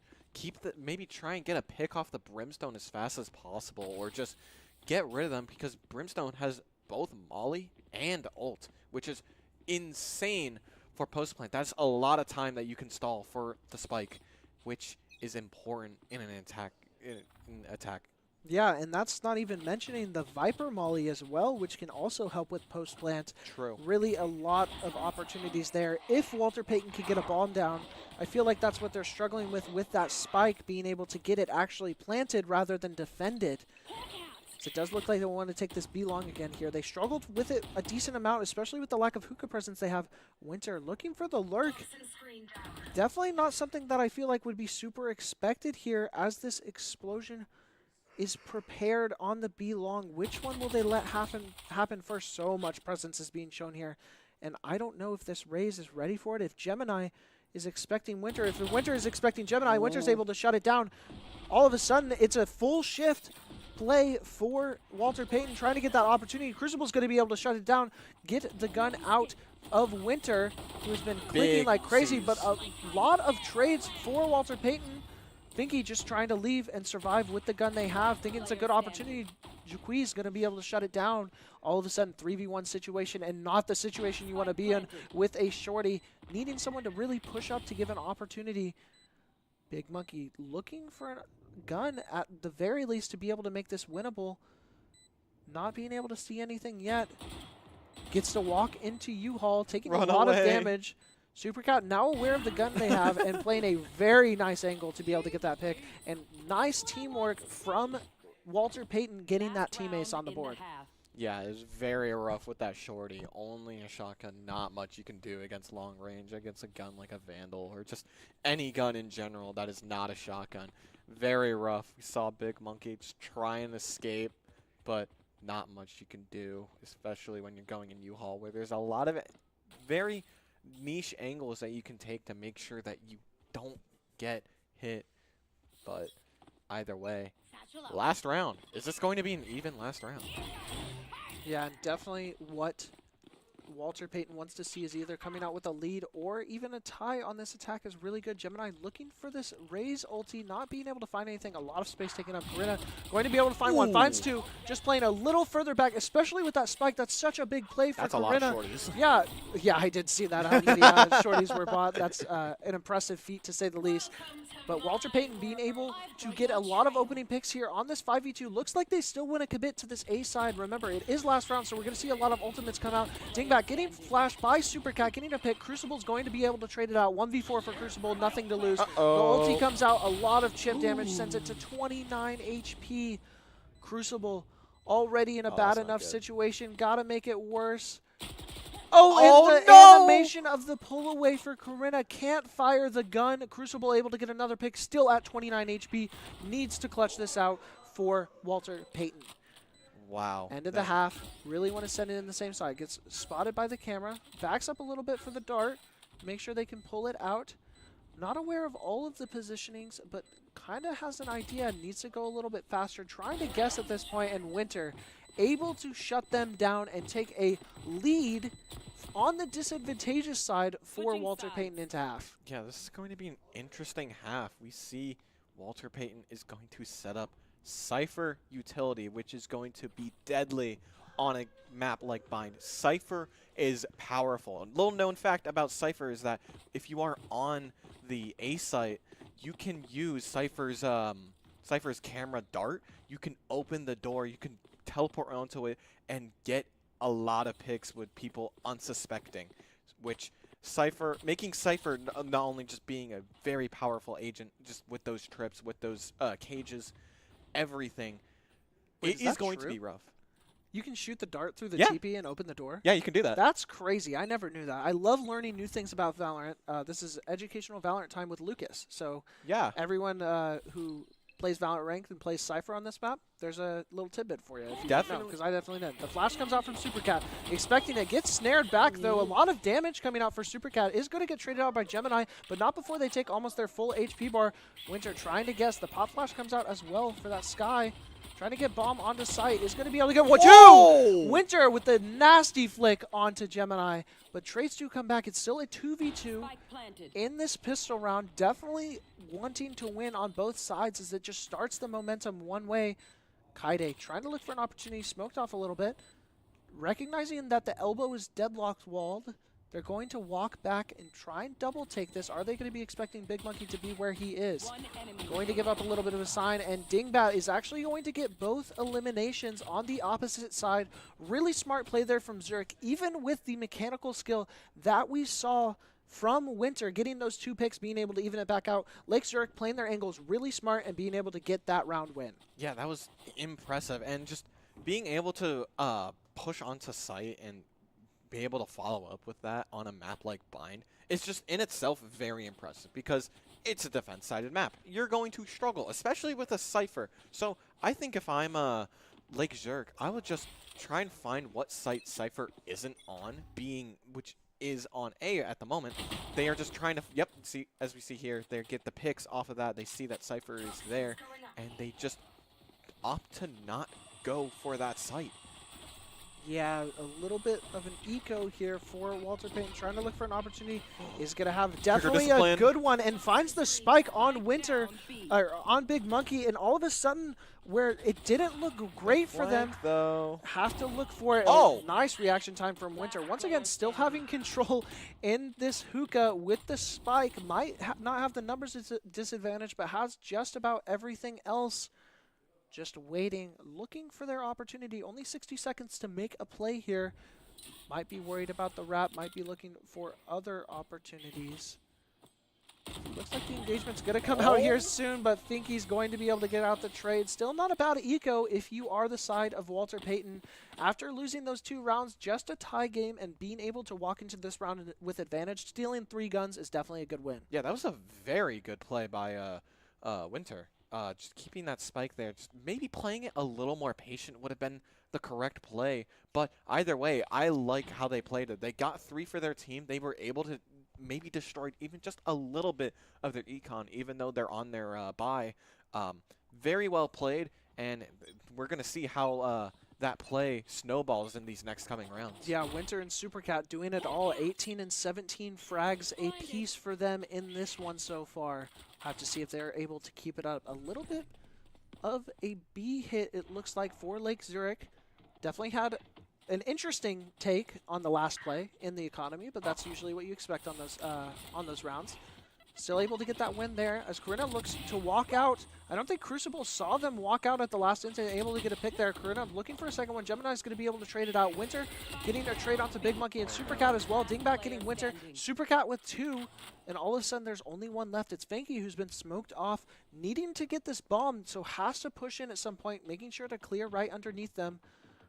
A lot of utility coming out on the opposite side between the Brim Smoke and the Skydog, getting a lot of information on where Finky can't be, which means they're going to learn where they have to be. Finky looking for an opportunity here, trying to shut down a little bit of the ankles. Spray's really close next to Supercat, looking to get that bomb, and the spray comes back, and Supercat able to guess that spray of standing on top of the box and is going to take out Finky. A win for Walter Payton, and they once again take the lead. Honestly, this is not a bad buy round for them. They got a save round for them because they got a couple of guns out. Like, sure, they got 2 picks, but honestly, it was a very worthwhile round for Lake Zurich. So it's like, I'm just very curious to see how that play will just eventually snowball. I mean, I think at the end of the day, it's just who will snowball first in this game. Yeah, economy on both sides, a little wonky, not perfect full buys for either team with how even this attack round has gone. The flashes do come out on both sides. Locations of both skies have been revealed. A very fast hit all of a sudden for Lake Zurich, starts to back off and decides to suddenly take the TB, try and rotate through bathroom, maybe trying to catch someone out, but I don't know if they waited long enough for those rotations. Jiki trying to slow it down a little bit, being able to set that molly off, and the trip is still alive there as well. I don't think they recognized it. Yes. Seeing this molly, it's going to stop them in their tracks. Only how long can I've got your trail. they wait? Lake Zurich looking to commit down the main now. Seekers are established as well. Getting the locations of a couple of players, including this close player for the Brim. Gemini going to be able to get out Juki, but not before they get the trade into Crucible onto the bathroom. Corinna with 1 as well. Big Monkey looking for the play. Corinna's going to be able to take that out. Corinna with 2, Corinna with 3, Corinna with 4. Being able to clean that one up for Walter Payton. Wow, that was a good round for the side of Walter Payton. I mean, they just pushed into the site where Cypher was, and those trips were altering their aim and trying to change how they play, since they just forced them to play slow, even though they wanted to play fast. And as we can see on the buy, looks like Lake Zurich is going to go a little bit on a save, so maybe they can get some picks, maybe get some rifles, but right now it is looking very good for Walter Payton. Yeah, Walter Payton really happy walking out of that round. And Corinna, who has been struggling this round, haven't been calling their name a whole lot, definitely bringing their best round out and in the most important round in the game so far. Looks like to be a little bit more of a B hit. Not a lot of economy here for Lake Zurich. They're mainly running with the Sheriffs. Meanwhile, Walter Payton here, a lot of utility and a lot of weapons at their disposal. Numbers disadvantage, though, not really expecting this hit. Walter Payton also with the ultimate advantage, sees contact in the garden. Supercat's going to be able to finish up the spray, giving advantage early to Walter Payton. Pressures out the Skydog, still shows presence here. And notice how 2 of the players for Walter Payton aren't actually rotating because they are aware of this teleporter play. With Bind, just the rotations can be so fast. Corinna trying to play aggressive. Thinks they got everyone out of this hookah, but I'm not sure. Dingbat has different things to say. First, the smoke slowly despawns, sees the shoulder, able to Corinna get the wins pick. that. Still a little bit slow. Again, still looking for an opportunity. A lot less 30 players seconds for Zurich, especially with the guns. Deciding to look for the engagement. Sees the flash. Is able to get one. Able to get two. Supercat with two into the long. And all of a sudden, it's just Big Monkey with the spike. 20 seconds left. Having to look for a play. Probably just going to look to get a couple frags and go to the next round. Maybe just even save. Maybe just stay alive, even though they decide to peek. Unfortunate, flawless. I'm sure Lake Zurich was hoping to get at least 1 or 2 rifles off of that, but instead they weren't able to get a single kill. They were able to keep all of their shields and all of their guns, which is unfortunate save on the side of Lake Zurich, but it's looking very good if you're on the side of Walter Payton. Yeah, because Walter Payton playing that round really intelligently, being able to get that flawless. Supercat coming out with another 4K, being able to go 24-10 on this series already, doing a fantastic job. yeah, this is insane gameplay. This is insane Valorant by these teams right here. Yeah, playing really smart, very intelligent. You can see a lot of their plays happening. The Cypher Camp does get pressured out, shows a little bit of presence on this A main. Looks like that's where Zurich was postured to go, but with that early intel, is that where they want to commit? Skydog also committed through the TP, recognizes the Clove is there, so a lot more presence, and that's going to cause Zurich to want to rotate towards this B side, maybe catch out a couple of players who are sleeping on the job. Corinna's not going to have that happen, though. Watching this hookah, looking for opportunity. Supercat playing the aggressive long. Going to try and peek for information, doesn't see anything. The Skydog does come out along with the Raise Nade, showing presence. Superdog able to get one, not expecting the second one to be there. Crucible able to get the trade, 4v4 in this one. Getting full flash as the spray comes out. Corinna is going to get taken down as well. Dingbat on the dealing end of that one. Joaquin trying to get in position in time. No deadlock wall here. So, oh yes, deadlock wall here. So they are going to be able to shut down that elbow, and that makes it where they have one less thing to worry about. Finky trying to watch the flank as well. Wait, Joaquin's actually able to get through this deadlock wall. I'm not sure if they're aware of how this landed. Util. Crucible being able to shut it down, recognizing that the wall had an opening. Uh-oh. And the deadlock ulti coming out, just waiting it out, and doesn't even have to pull the trigger. Just takes so much time that way. Doesn't get anything with the deadlock ulti. Still 2v3 for Walter Payton. Trying to look for an opportunity. Finky able to get one in the hookah. Looking for the second. Time's a ticking. Kaide needs to come up with something big and something fast. Not being able to find anything. A lot of exits for Lake Zurich, and Kaide's just going to die to the spike explosion. Okay. I tried to get a high-pitched goodbye, but my voice started cracking. Yeah, maybe game 1, but probably not game 4 of casting. Yeah, that is true. But hey, we saw that was very well played. I loved the use of the deadlock ult. Just not even firing it, just having that scare of just the ult is, if you push out into me, I am going to grab you and you are going to get eaten. Very, very important thing to know, that if you're playing deadlock, even just having the ult online, it is a scary ult. It's also a scary voice line. Like, what? They did not have to make this character so terrifying. Yeah, both of these teams understanding how to play with their abilities, not just for frags, but also to play the objective, making some really smart plays throughout all of this. As we get started here again, a little bit more spread this time. Binky looking for the pick on Joaquin. Amazing crosshair Going to be able to placement. shut it down. Yeah, really great recognition. Immediately shutting down that lurker is going to feel great for the side of Walter Payton, who's trying to get these last 3 rounds. Lake Zurich still in striking range at that 8-round win. Corinna trying to find their opportunity, just barely not seeing each other. Very fast engage here. Crucible going to be able to get the pick onto Corinna, and it's going to cause a fast engagement with not a lot of players for Walter Payton on the site as the reverse artillery support comes in. No one expecting Big Monkey to be in the side corner. Joaquin being able to get out one. Trades are going both ways. Lake Zurich with one player very low. Oh, nice shot by Kaide. Looking for the second one. Being able to clean up the last 2 very crisp shots on that retake. Being able to make this score a little bit further apart at 11-8. Yeah, that was. I saw that that they used, both of the Brimstones used their orbital strikes. 1 to clear certain angles, and 2 just to maybe get a little bit of damage off on the enemy team. which is very important to know when you're playing. We are going to see a timeout go on to Walter Payton as they try to make a game plan to close this out. They want this win. They're 2 rounds off of becoming your champions. Yeah, Walter Payton winning 4 of the last 5, still opting to take that timeout, probably wants to just stay a step ahead, figuring out exactly what they think is going to work, being able to talk it over a little bit more on these defenses, or more, what do they think Lake Zurich has been getting away with and where they're going to lean to next. Based off the timeout, it's going to look like it's going to be something on this B side based on where they were opting to want to go.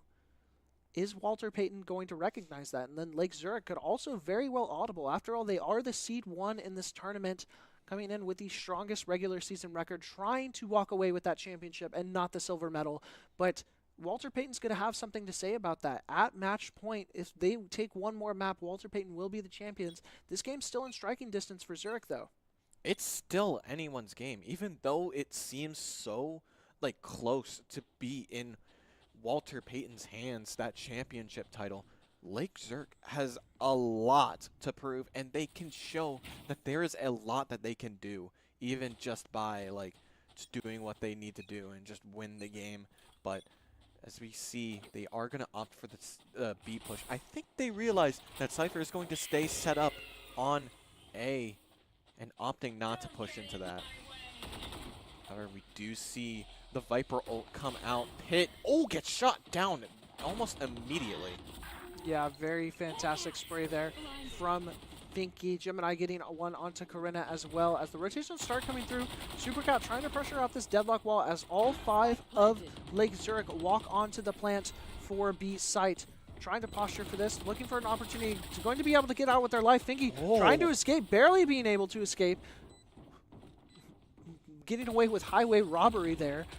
Walter Payton down to 2 players, even after that timeout, not being able to deal with this fast, aggressive defense. The pop flash comes out. Big Monkey is going to be able to trade it out, and it's going to be a flawless for Lake Zurich. Not the team who called the timeout, but able to completely posture and get back into this game. Yeah, maybe that timeout was exactly what they needed to talk a little bit of game plan, talk strategy, and it seemed like that push was just really what they needed.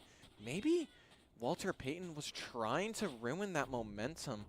In fact, maybe they even had a bit of momentum and they lost it with that timeout, but only time can tell because it is a 9-11 game.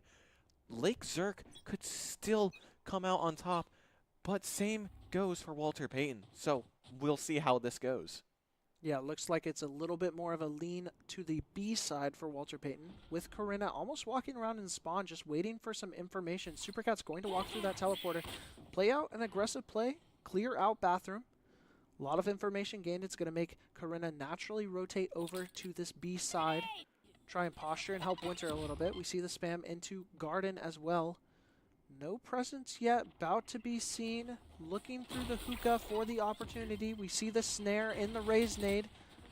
We saw it have a lot of success on defense. Not as much on the offense as the raise showstopper does come in. Gemini looking for an opportunity, going to get shut down by Corinna. Dingbat going to take out Winter. Corinna with 2. Supercat with another one.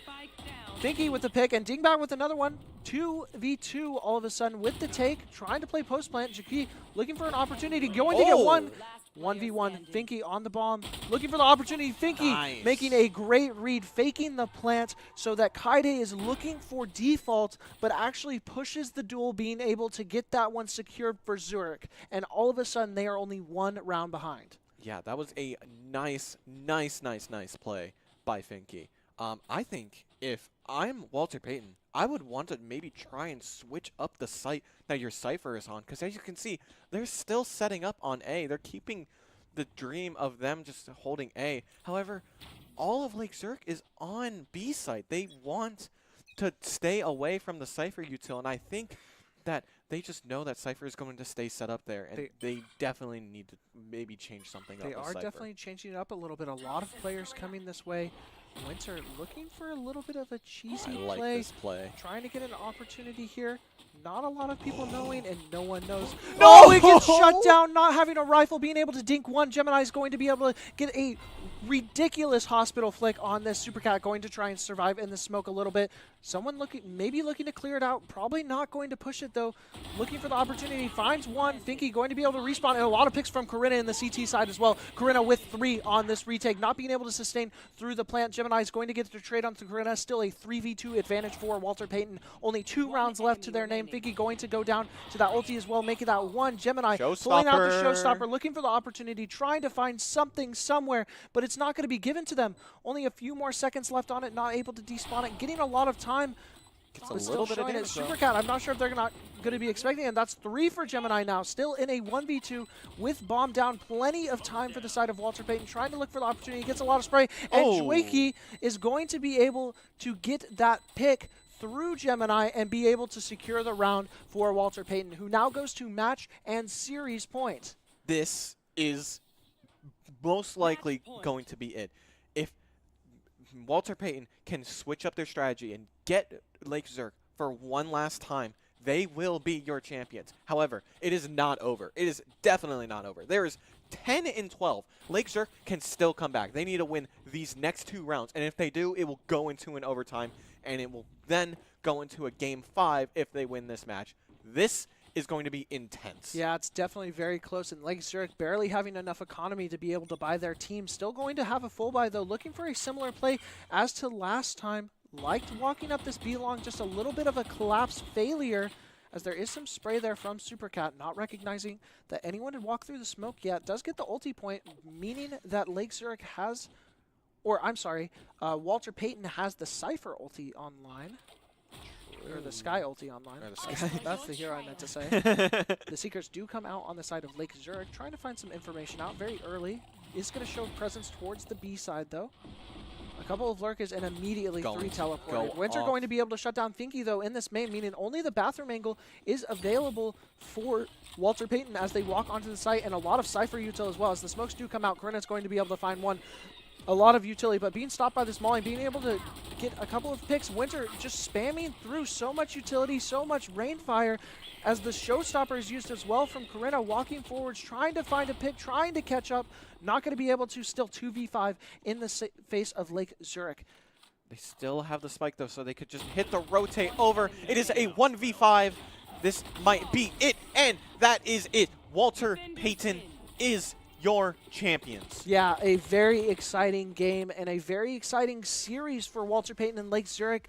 Walter Payton winning that one 3-1, and it is your Valorant Illinois 2A state champions. Congratulations to them.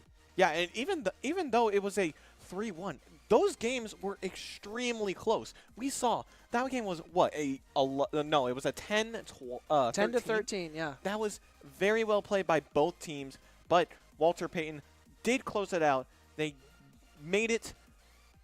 They are your champions. They are officially, they're etched in Illinois state history, being able to take away that state championship. Congratulations to both teams, GG's to both teams, and congratulations to Walter Payton for winning that championship.